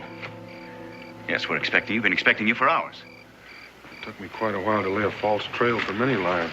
What are you doing coming up from the south? You were behind us. Well, I must have passed you during the night, Mrs. Lackland. Where did you get the rifle? Found out who many lives was blazing that trail for. And did you know there's a whole passel of British soldiers following him? Well, then, the sooner we're under Grayson's protection, the better. Let's get out of here. Well, they won't need that many soldiers to take you alive, Colonel. But they are going to need them for something else. Yes? Could be said that I'm a worse traitor than you are, because I've been leading British soldiers straight to where Grayson has Governor Hamilton prisoner. Now, that's what those soldiers want, to rescue Hamilton and his men, isn't it? And I've just been wondering, Colonel Lackland, if that's not what you've been after, too. You were right, Boone. I do need this pistol more than you. Put the rifle down. In view of your suspicions, Boone, I think it best that my soldiers reach Grayson before you do. It has to be a surprise attack. You see, Lieutenant Governor Hamilton is not only a dear friend of mine, but also happens to be Angela's uncle. So we'll just wait right here. Very clever man, Colonel. I bet you even know how to paddle a canoe. Mrs. Lackland? You know, I'm pretty sure you didn't figure on coming with me. After you handed me those documents, I figured I'd head straight for Grayson. Many lives had followed, blazing a trail for the British soldiers. But then you were captured. It sure put a burr under your saddle. You locked me up. I couldn't lead you to Grayson. You turned me loose. I had to convince you I was a bona fide traitor. The only way to do that was to help you to escape. Played your part very well, Colonel.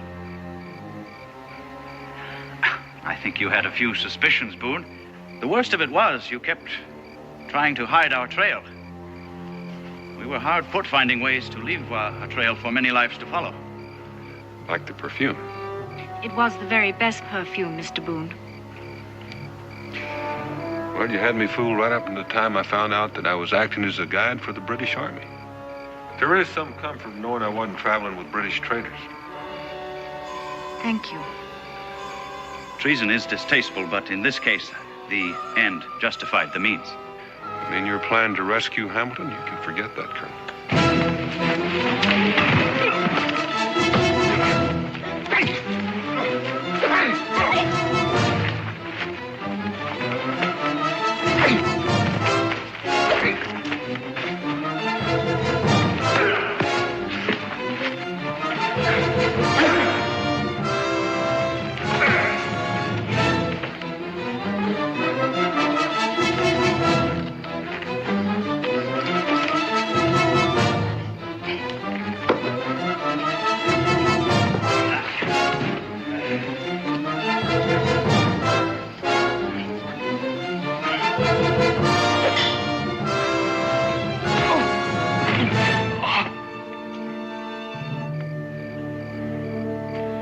Wasting your time, Colonel. I've already warned Grayson. I don't believe you. Where do you think I got that gun you're holding? We may fail in rescuing Hamilton, but at least we won't go back to Detroit empty-handed. I'm taking you prisoner, Boone. Now, that'd be nice, except there's just one thing you're not counting on, Colonel. And what's that? Well, I don't think they'd like it very much. Colonel, Miss Lackland. Sergeant.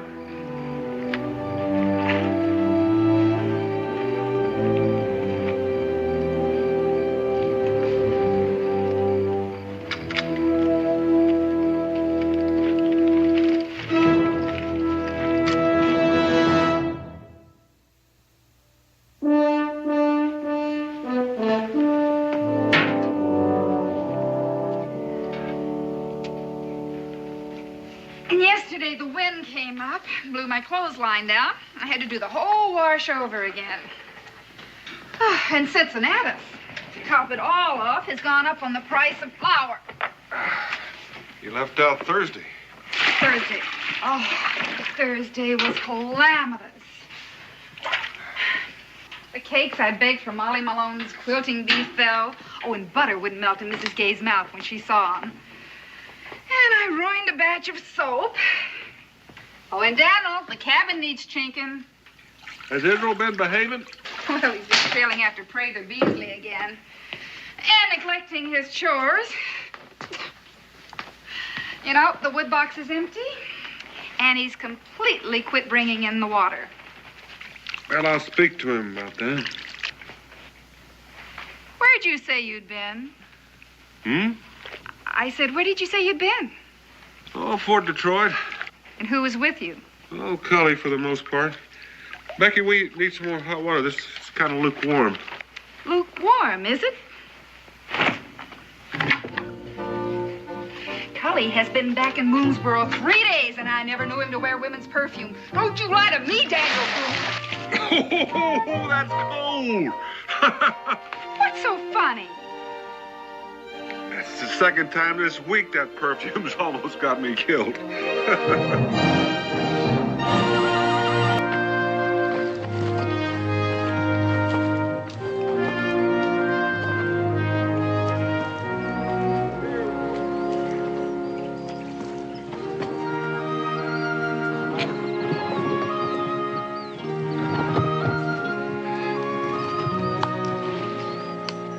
One of us has got to go pick up that cache of furs we got stashed at Twin Falls. And I'm still not sure I'm doing the sensible thing by letting you two take the rest of the pelts to the rendezvous. Now, Daniel, you know you can depend on us. Well, sure. I mean, Gabe and me work together like the well-oiled gears of one of them fancy European clocks. Like peas and greens? Don't worry about it. Just don't worry about it, because we're going to be there ahead of everybody else and get top dollar for them pelts. And when you get there with your furs and sell them, we're all going to be a lot richer and have a celebration. Well, it seems to me that I recall you two singing the same song last year. Only the celebration came before the rendezvous, and we got bottom dollar for our pelts. Last time we ran into some unforeseen complications. 2 Chickasaw maidens and a jug of white lightning. Now, there's more to that story than you know about, Daniel. Yeah, well, as a matter of fact, Daniel, now, there was some feats of heroism on our part, but us being the modest Jaspers that we are, we just chose not to reveal it. Well, I figure if you two manage to stay out of just half the trouble this year, then we'll get at least half again as better price this year for our pelts. Solemn oath, Daniel. We'll be there 2 days before anyone else, Daniel. Word of honor. Ain't nothing gonna stop us this time. If you don't slow me up, that is. If I don't slow you up, well, you big tub of lard, I can out-walk you, outrun you. What I mean is, you know you ain't long on keeping your mind on business. I ain't long. Now, who found them squaws anyhow? Well, passing the time of day is one thing. But who was it that decided to teach them how to sing Yankee Doodle while them men folks snuck off with our pelts?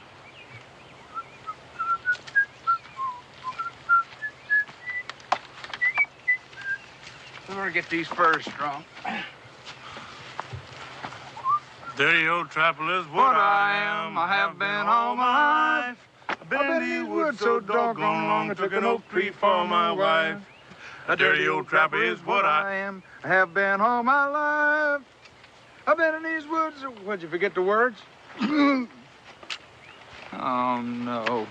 Daniel ain't never gonna believe this. Unless we take them back as witnesses. We're gonna take them all back? No, I guess he still wouldn't believe us. All right, do you want our hides or them? Say.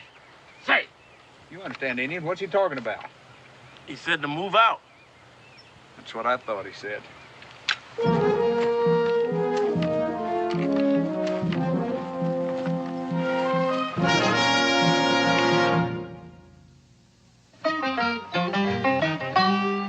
Daniel Boone was a man, yes, a big man, with an eye like an eagle and as tall as a mountain was he. Daniel Boone was a man, yes, a big man. He was brave, he was fearless, and as tough as a mighty oak tree. From the coonskin cap on the top of old Dan to the heel of his rawhide shoe, the rippin'est, roaring'est, fighting'est man the frontier ever knew. Daniel Boone was a man, yes, a big man, and he fought for America to make all Americans free. Daniel Boone.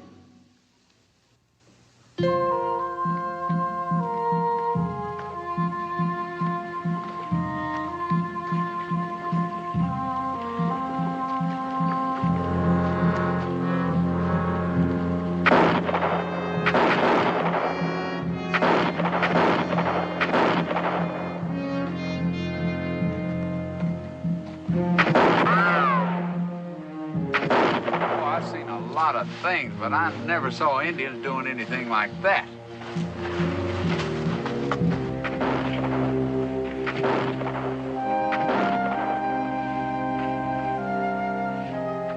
Well, I do.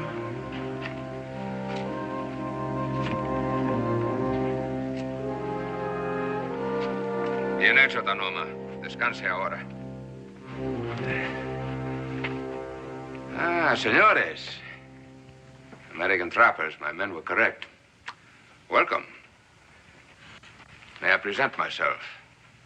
I am Admiral Alejandro Buenaventura, at your service. And you? I don't talk too good with my hands tied. Oh, my apologies, senores. I teach my men to take every precaution.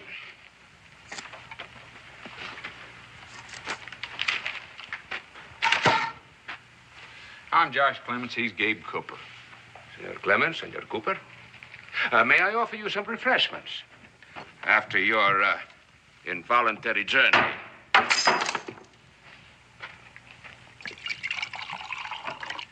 Gentlemen, we shall have a grand alliance. To the success of our mission. Our mission? We don't mind drinking your wine. It's just that toast I'm not too sure about. Then to freedom. I don't mind getting drunk on that one.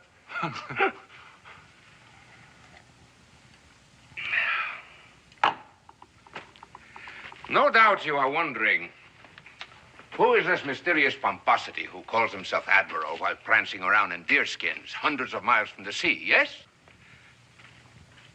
An excellent question deserves an excellent answer, no? Admiral, suppose you stop the questions and quit playing games. Games?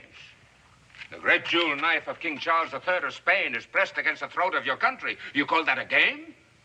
You know, Admiral, I kind of got the idea you were Spanish yourself. For 14 generations. But I have no love for Carlos the Magnificent since he destroyed my fleet. You mean the Spanish destroyed their own fleet? Well, it might perhaps be better if we called it a private fleet. You got anything particular against pirates, Gabe? Ken says I have. Unless they got something against me. On the contrary, Senor Cooper, I think you will find that I am your ally in particular. I'm listening. Well, in Hispaniola, all the people of your color are the slaves of Spain. So they decide to make a revolution. They pick a general and a staff, all black, like the rest of them. And they make their plans. I, meanwhile, am sitting out in the sun, an admiral without a fleet, searching for a way to find revenge against His Celestial Majesty, the good Carlos. But then, some way or another, I get together with the splendid revolution of the blacks. How may I serve you? I say to the general. Well, he looks me over and sadly advises me that he is without ships. But perhaps I can help in another way. Anything to make trouble for Spain, I say. So here I am, training an Indian army, making trouble for Spain. Seems to me it would make more sense if you made trouble for Spain in Hispaniola, wouldn't it? So it would seem. But my general, he figures that if we make trouble for Spain here, they will send troops here, leaving not so many troops to make a revolution against. But, Admiral, now, I'm still not sure about where this great jeweled knife comes in. Well, there is a worm in the apple we do not anticipate. El Capitan Torres, very ambitious man, Torres.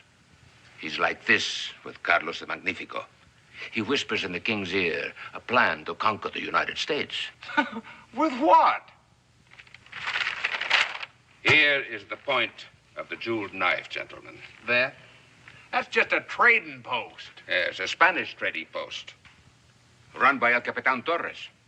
A cover-up for a plan to conquer the United States. Conquer the United States? It's hard to believe, but true. With barrels of guns and powder disguised as flour and supplies.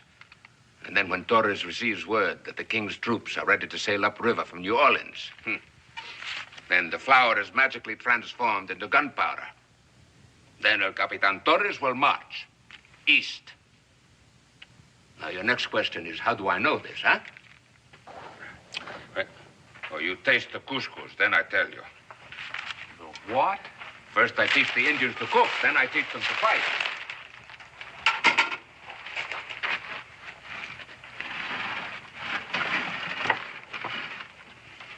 Sure smells good.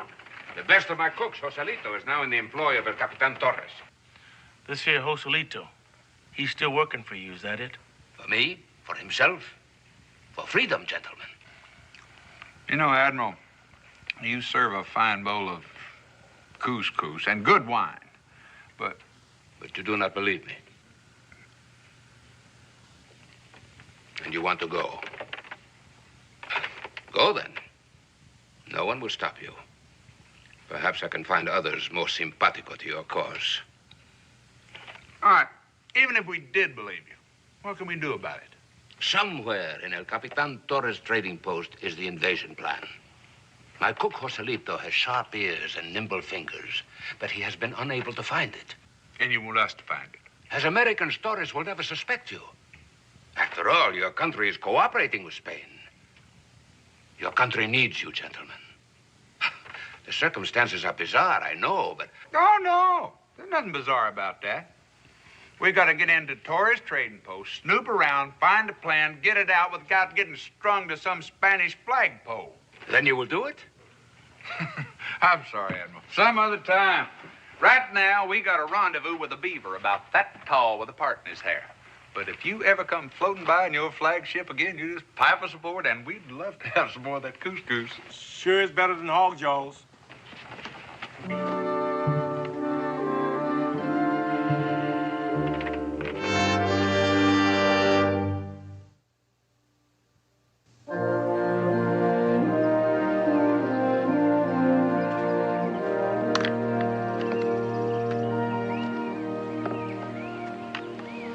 Well, Daniel, we met this Spanish admiral named Buenaventura. And he told us that the King of Spain was gonna take over the United States. You know what I think? I think we never saw him. And if we never saw him, we never heard him. In fact, thinking back on it, would you rightly say we did see him? Let's get to work on the furs.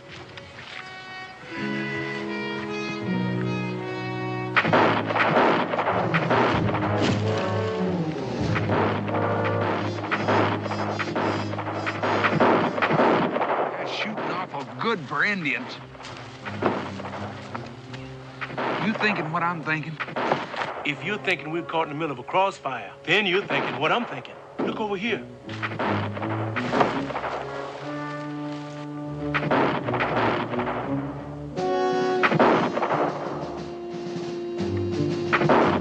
Aren't they Spanish soldiers? Yeah, and on the wrong side of the river. Maybe the admiral knew what he was talking about. I wish you'd look at that. Got more holes than a horse blanket full of spring moths.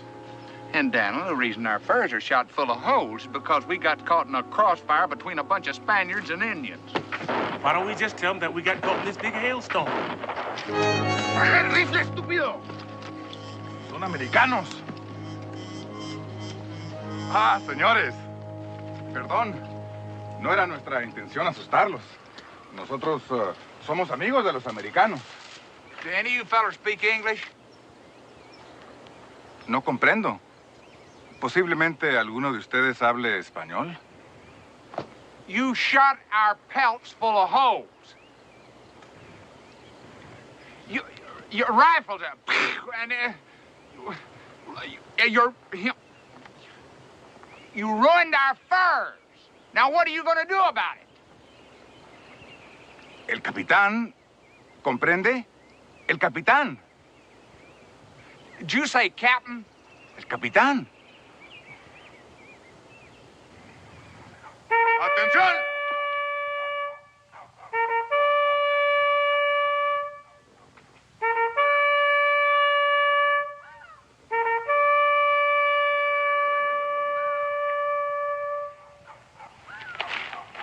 escuadrón!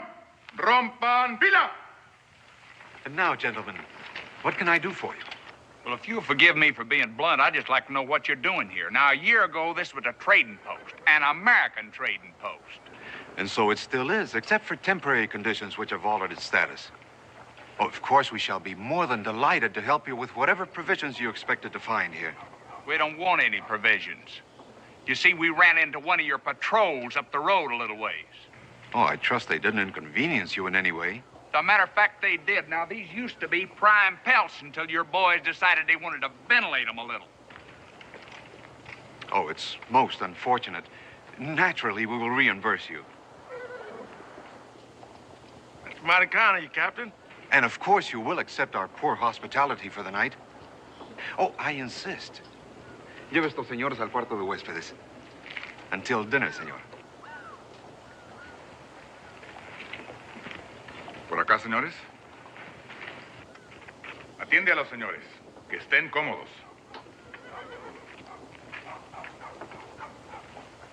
Friendly enough fellow, wouldn't you say? Les he ordenado una y otra vez evitar incidentes con los americanos. ¿Cuántas veces se los tengo que repetir? Lo siento mucho, mi capitán. No sabíamos que estaban ahí. No sabíamos. Solamente habíamos pensado... ¡Silencio!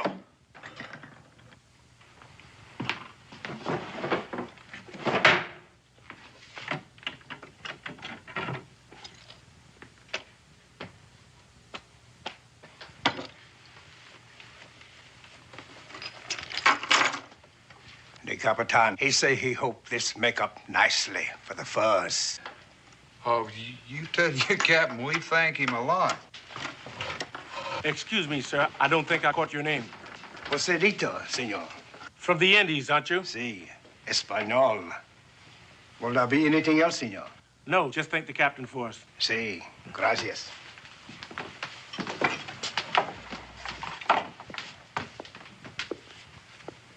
You figure that's the Admiral's man? I don't know. I'll tell you just as soon as I tried some of his cooking. Oh, never had I tasted such magnificent sauce. Mine host, I said, you must give me the secret of this sauce or I shall perish. No, he said, a secret it is and a secret it shall remain. Now I ask you, gentlemen, what was I to do? You got me stumped. Purchase the cook, of course. Oh, he asked for a fantastic price, but I was completely at his mercy. More wine, Senor Clemens?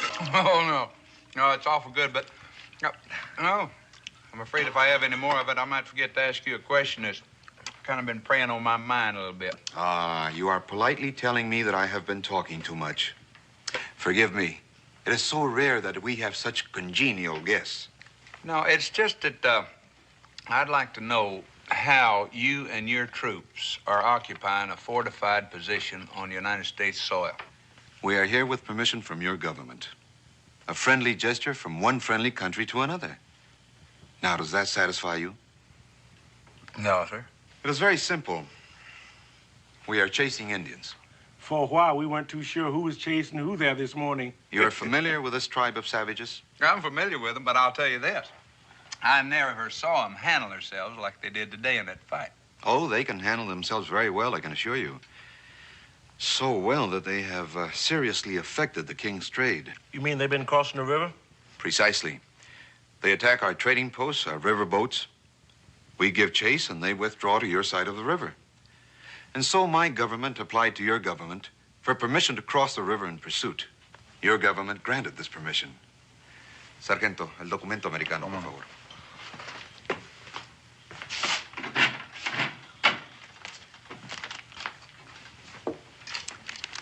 And so, my friend, here we are. Signed by your Secretary of State, as you can see.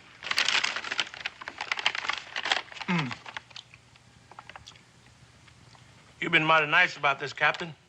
I hope you weren't too put out by our questions. Oh, not at all, Senor Cooper. I admire your patriotic fervor. I assume, then, that you're satisfied that I and my few soldiers are not here to conquer your country? I guess we deserve that. Captain, we thank you. And we'll be pulling out at dawn in the morning. Well, have a good journey, gentlemen. Good night, Captain. Senor Cooper.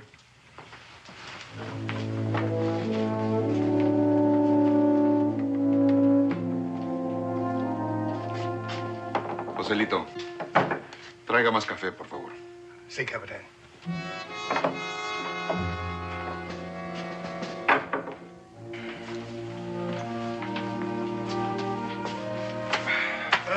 Sure feels good. What do you make of him? He's real polite. So is the Admiral. The question is, which one of those dingbats are trying to take over the country? Right? Right.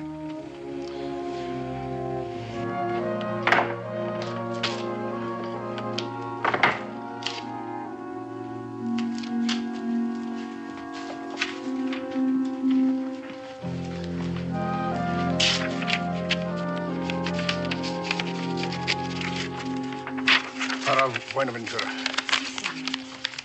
Rápido, señorita. Rápido.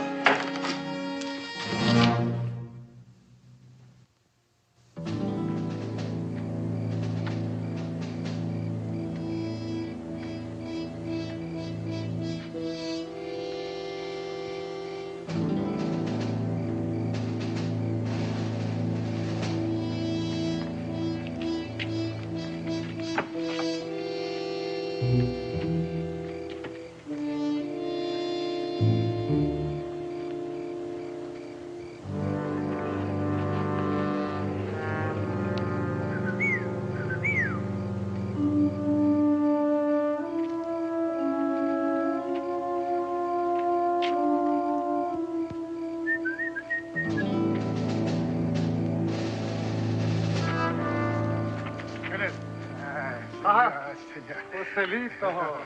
Es una noche fría. Haga un caliente. Muchas gracias. Nada, nada.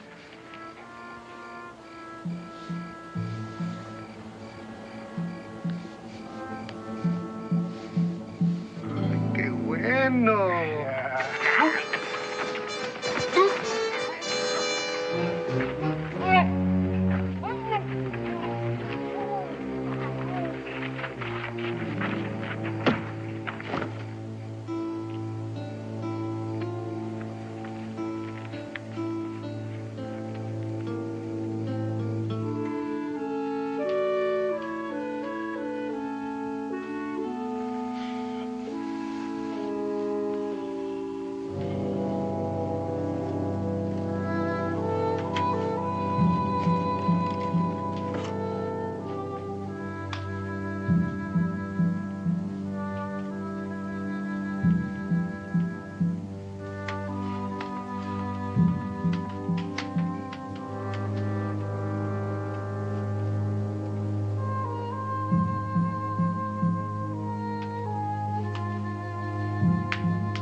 Didn't we do this once before? He says to... I know. Maybe we ain't gonna save the United States, but I'm sure learning the lingo.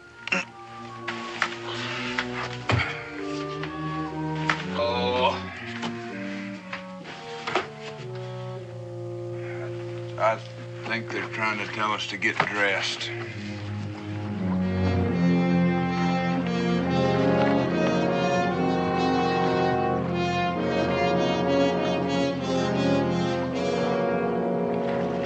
Meet again, senores.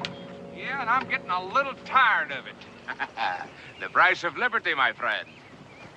Hey, quítese ese uniforme. And now, what did you think of El Capitan Torres? We thought he was a dingbat. If you mean snake, you have been observant. No, he's a dingbat because he overpaid us for our furs. When a man overpays, isn't he buying something more than you bargained for? Meaning what? Meaning your suspicions of his patrols on the wrong side of the Mississippi? You're on the wrong side of old Muddy yourself, aren't you, Admiral? Ah, even if I wanted to, could I conquer the United States with this small band of Osage braves?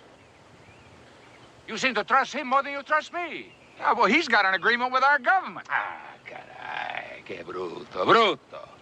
I risked my best man to bring back 2 fools.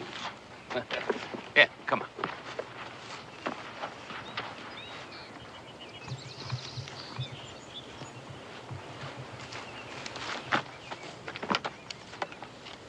Here. Here is the dagger pointed at the throat of your country. The invasion plans of Coronel de Vega. Coronel de Vega? Yesterday, he commanded the troops ready to sail upriver from New Orleans to join Torres. We buried him with full military honors. But you only got half a plan here. Yes, and Torres has the other half. Put them both together, you have proof of the king's treachery. You know, it just might take a couple of fools like us to pull this thing off. Then you will do it, yes?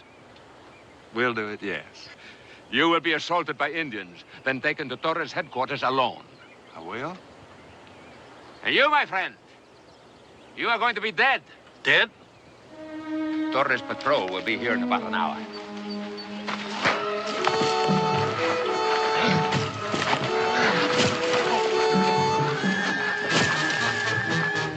A little realism, amigo.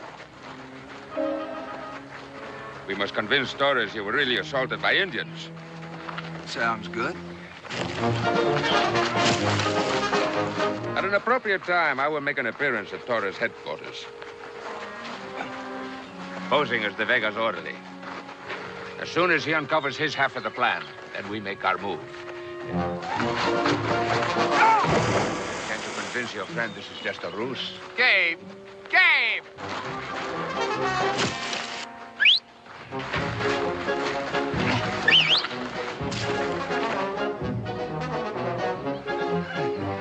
You ready? I must warn you, amigo. I'm a thinking pugilist.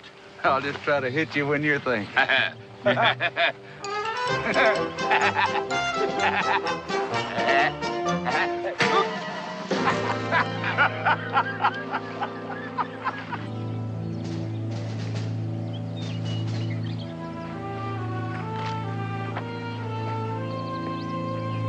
Help! ¡Escóndete! Help! Ahí está, vámonos.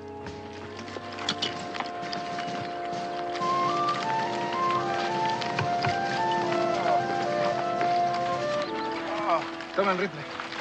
Dame el agua.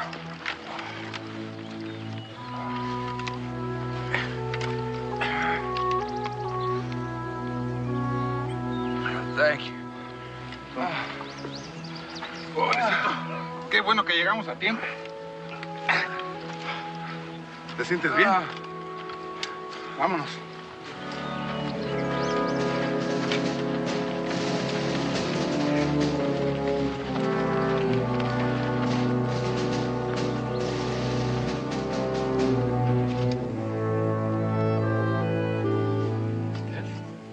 ¿Nada más? Ahí No. tienes. ¿Ya está? Thank you. Gracias. De nada. Está bien. No tiene nada roto. Gracias, doctor. De nada.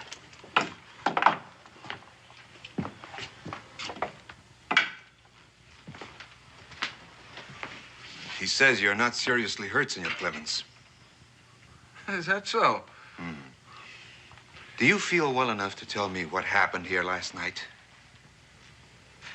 I said, what happened here last night? They killed Gabe Cooper. Oh, the poor man. My deepest sympathy. But when I awoke this morning, I found my sentry abducted and you and your friend missing. Well, I just don't know what I'm going to tell his folks. I am loath to interfere in a man's grief, senor, but I'm afraid I must press you for a report. Well, I'd be happy to tell you anything I could, Captain, but the Indians just jumped us from behind. That's all there was to it. Perhaps you can be more specific. Well, we was sleeping, old Gabe and me. heard a noise, went out to the stockade and saw some Indians heading for the supply house. We just figured they was going to steal, and somebody jumped us from behind. That is what confuses me. You see, nothing was taken from the supplies. Well, I think they thought it was too risky, and well, anyhow, they took us out at gunpoint and joined up with some big war party. Oh, Gabe and me, we tried to escape. I made it. Oh, Gabe got killed on the way out. This war party, how big was it? Well, I didn't count. They was heading south towards the river.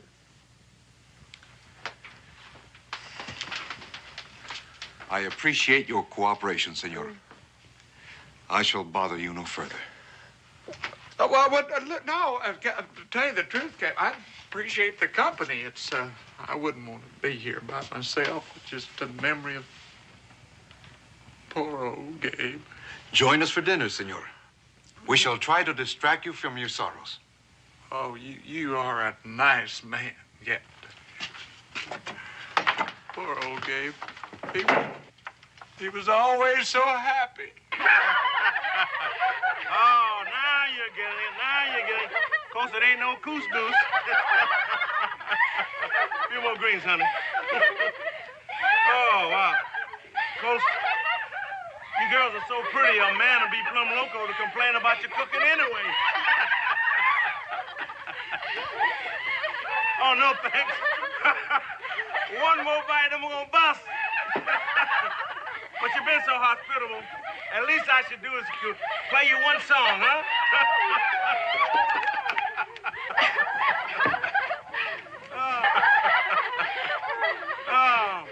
How about, Yankee Doodle. Yankee Doodle went to town riding on a pony. Struck a feather in his hand and called it macaroni. Yankee Doodle, keep it up. Yankee Doodle Dandy. I tell you, mind the music and the straw, and with the girls, be handy.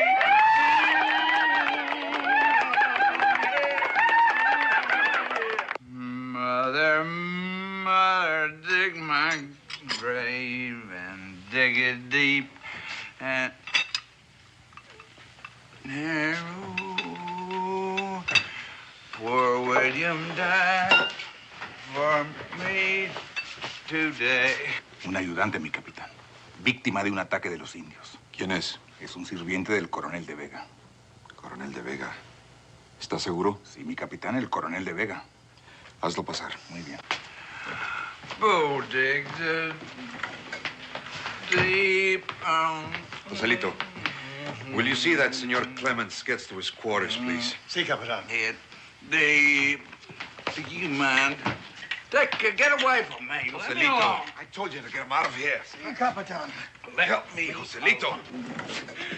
Qué pena, qué pena. El mejor comandante de todo el mundo, el coronel de Vega. Ay, qué pena, qué pena. Deja de babosear y dime inmediatamente. ¿Qué ha pasado con el coronel de Vega? Indios salvajes. Posiblemente 100. Debe haber muerto de 100 heridos. Muerto. El coronel Vega muerto.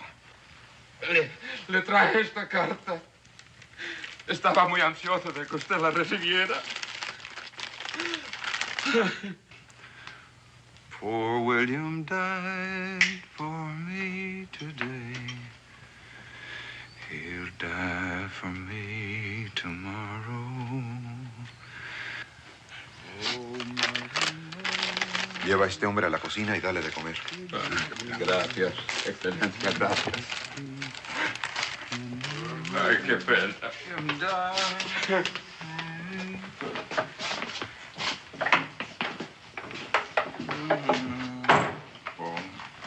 Joselito, llévatelo de aquí. Sí, señor capitán. For me today. Joselito, rápido. Sí, señor. For you.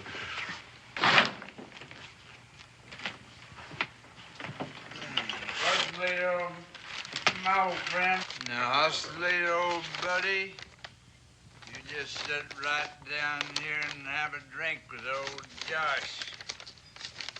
'Cause it ain't no fun drinking by yourself. Please, Senor Clemens, let me carry you to your room. Please, senor.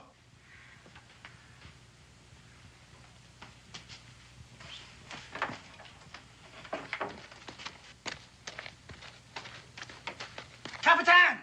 No me interrumpas, Joselito.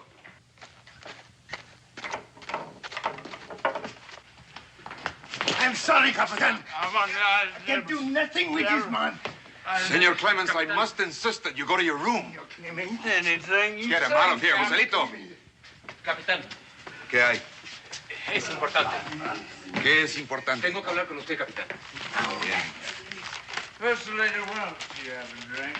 You just haven't had anything. Capitán, esta gorra. ¿Qué pasa con la gorra? Le pertenecía al guardia que fue capturado por los indios en el ataque de anoche. ¿Estás seguro? Oh, estoy seguro. Fíjese. Senor, you are most difficult. Please, you must come to your room.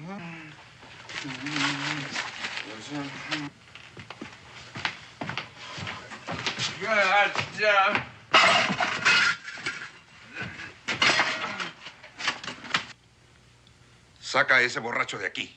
Sí, Capitán. You are the Capitán. Come along.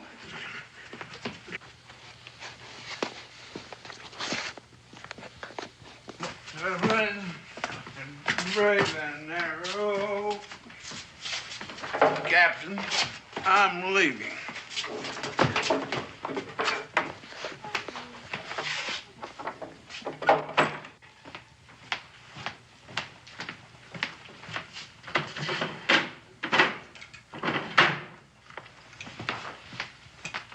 Teniente.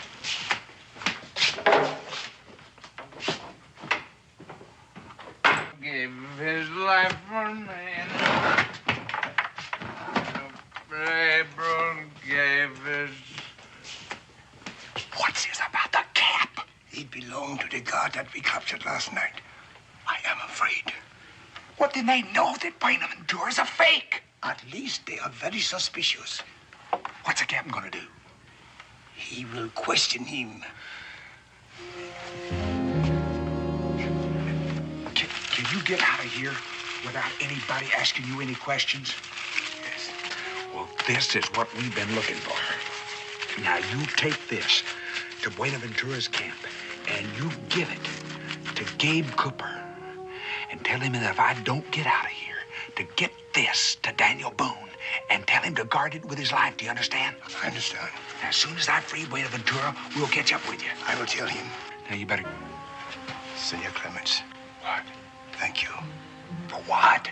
For risking yourself to save him. I know you could take this out of here yourself. He would do it for all of us. Now, go on. Get.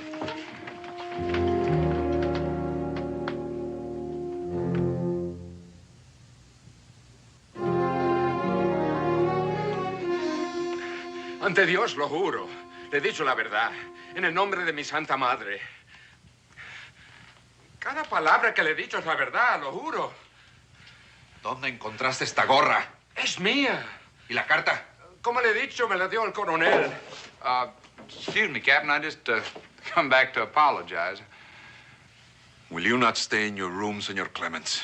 Well, now, hold on. Now, Captain, I can understand you being a little bit sore.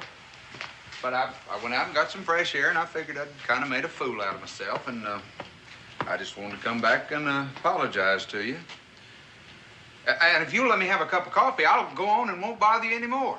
Get it and get out. ¿Hasta cuánto piensas seguirme mintiendo? Le juro, es la verdad. Échalo fuera. I want to say you've been a real good host, Captain. I got a lot out of this visit. Everything I could ask for. Enciérrenlo. Yo me encargo de él después. Sargento, enciende el fuego. Sí, capitán.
Having trouble?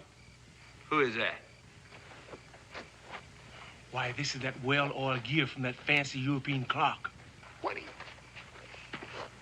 It's great. It's just great. The entire United States depending on you, and you're out here nosing around. Well, it looks to me right now that you're in more trouble than the United States. Is that a fact? Well, do you want me to help you out or not? The way I feel right now, it might be better if you left me here.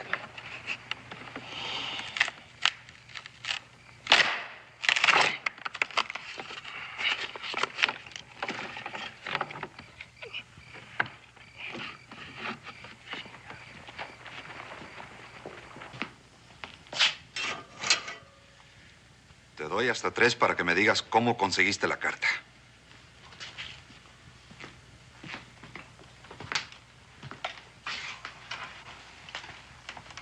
1, 2. ¡Agárrenlos!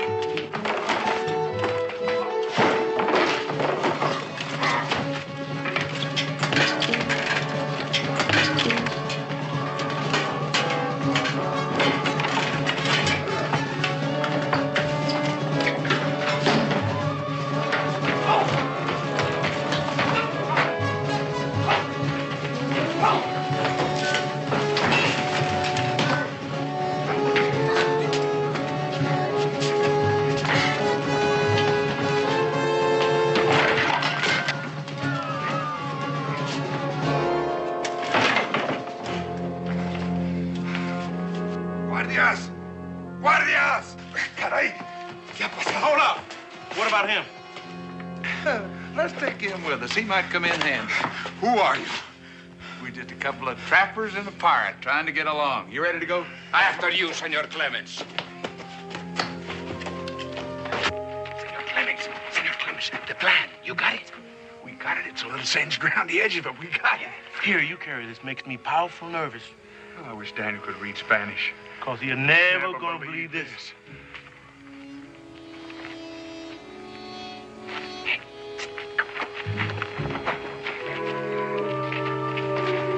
Put him in here. Get that thing open, Kate. No. No. Use his belt to tie him in. Sorry for this.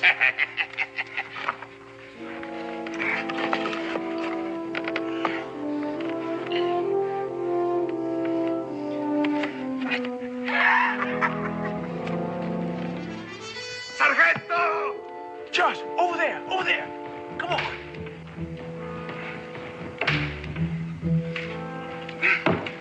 Josh, let's turn this cannon around. Rápido, rápido, rápido. Sargento, sácame de aquí, estúpido. Sácame rápido. Para arriba. A ver. Here, be my guest. ¡Comandante!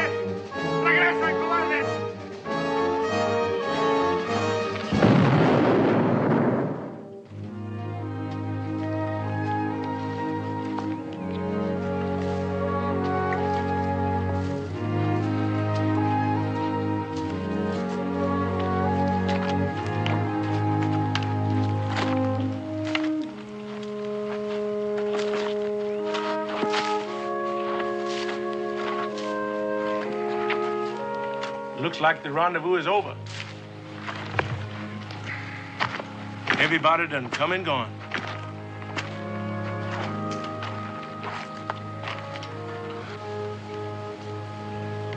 Not everybody. I'm plumb tuck it out. I think I'll sit down here and rest. Why don't you go and talk to old Daniel? No, I'm a little tired myself.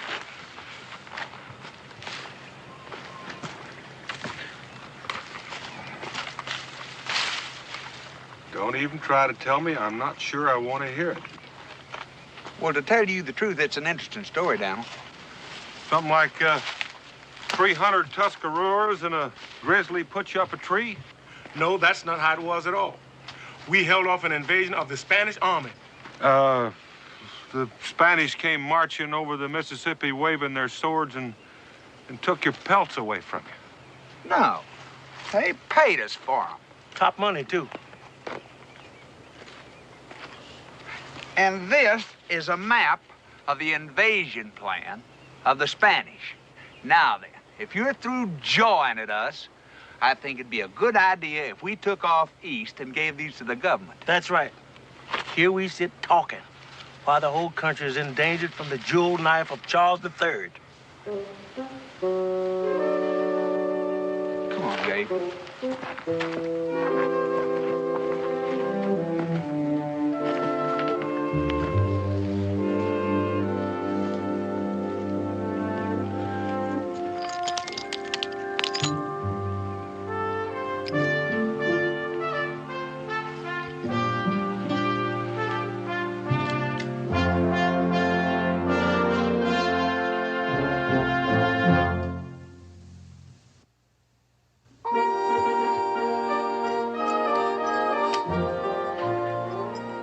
What's that one for?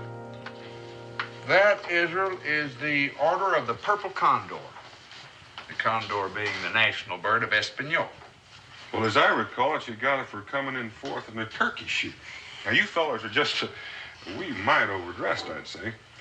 But it looks like supper's just about ready. I don't expect you to understand. But I'll tell you this. When you sit down with a body that's been decorated by a foreign power, it automatically becomes a state dinner. Well, Israel, would you seat their excellency? Yes. Your Highness. Oh, wait till I tell the Widow Scoggins I got to you first. Oh, she already knows. Oh, which reminds me, Gabe and me won't be going to the Salt Lake with you. How's that? You got the list? Let's see now. On Sunday, the preacher's wife invited us over. On Wednesday, the widow Scruggins.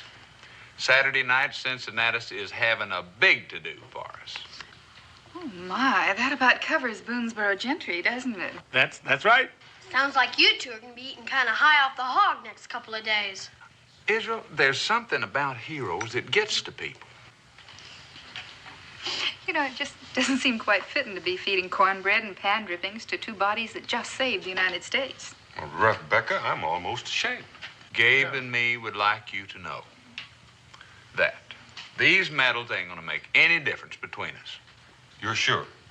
I'm sure. I'm positive.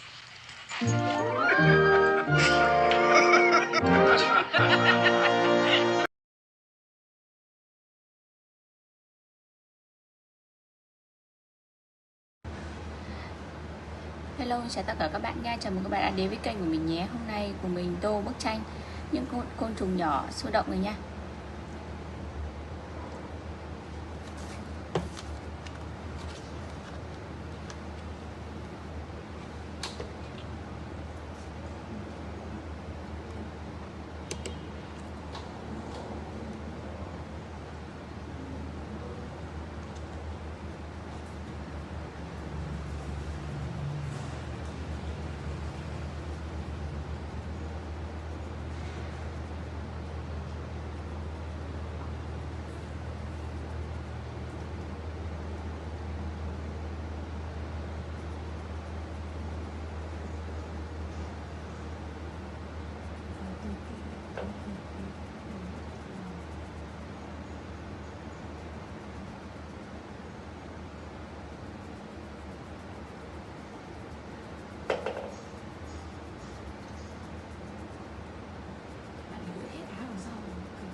Xem có tí gió được không?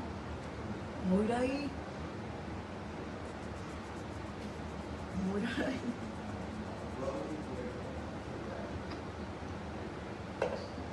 Ngồi ra đây.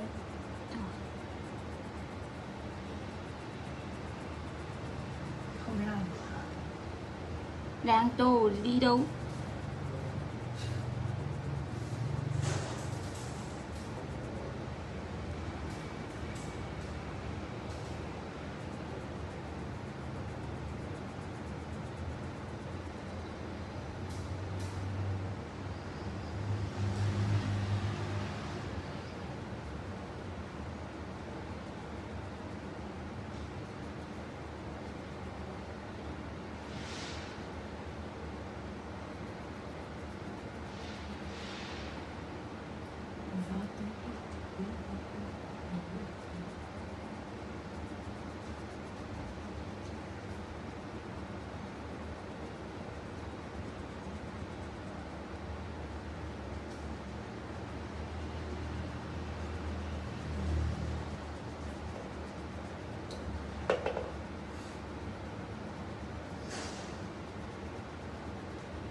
Dừng trong mặt thế.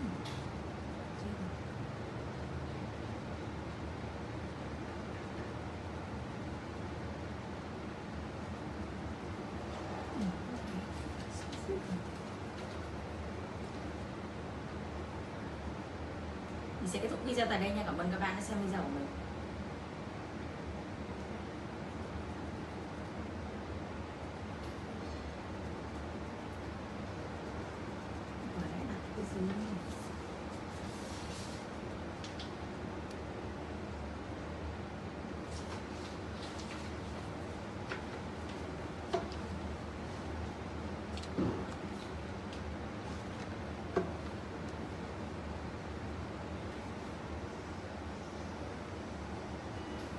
Hello, xin chào tất cả các bạn, chào con.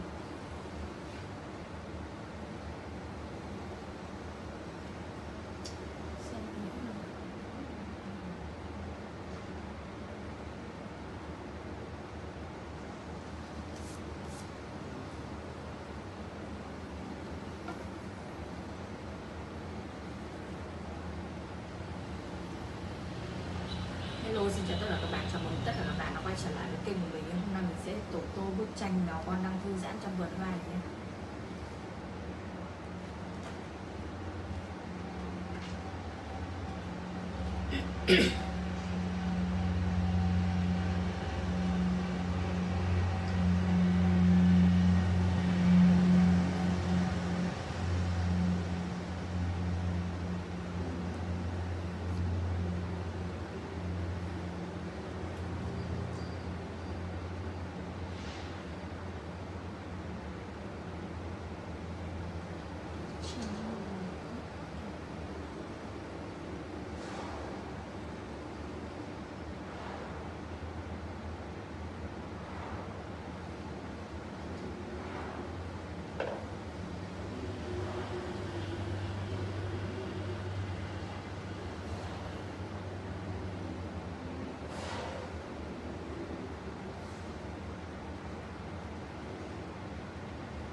qua bà Nam gọi hỏi bà Phương chắc cậu sự cưới xong rồi chủ nhật rồi lại chủ nhật không biết chắc lại thôi sao ví dụ vừa đã bảo sao rồi lại bàn vui này hỏi là cậu sự cấy xong rồi thì làm vào chủ nhật thôi.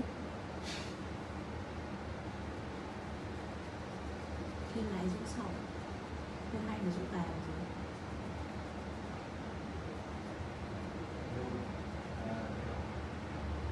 Ôi Thảo ơi, mẹ em bảo là để sang tháng hết mà.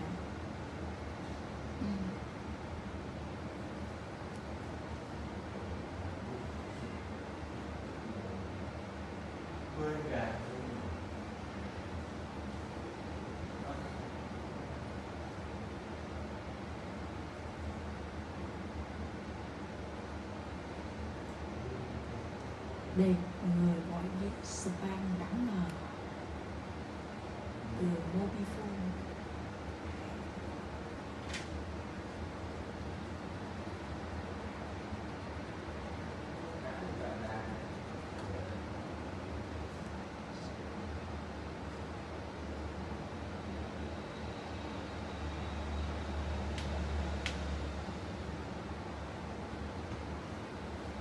Hảo hành vậy.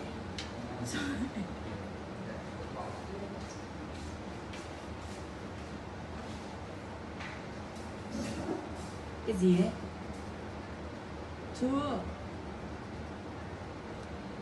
Làm gì? Hả? Chút nữa nhé.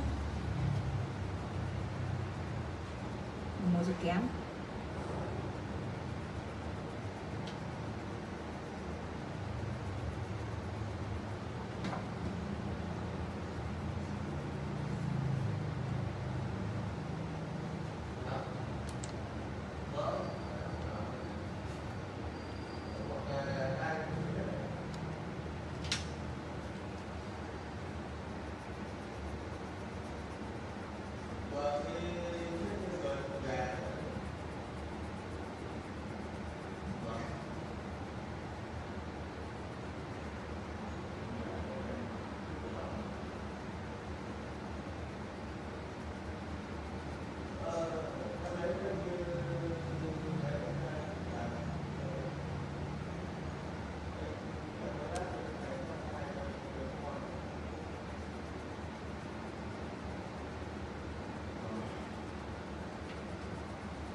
Cà phê rồi đấy, lấy xuống lấy mình lấy. Và nó không kết thúc ở đây. Tụi em là xong rồi. Mình xin kết thúc video tại đây nha. Hẹn mọi người vào những video tiếp theo của mình nha. Bye bye.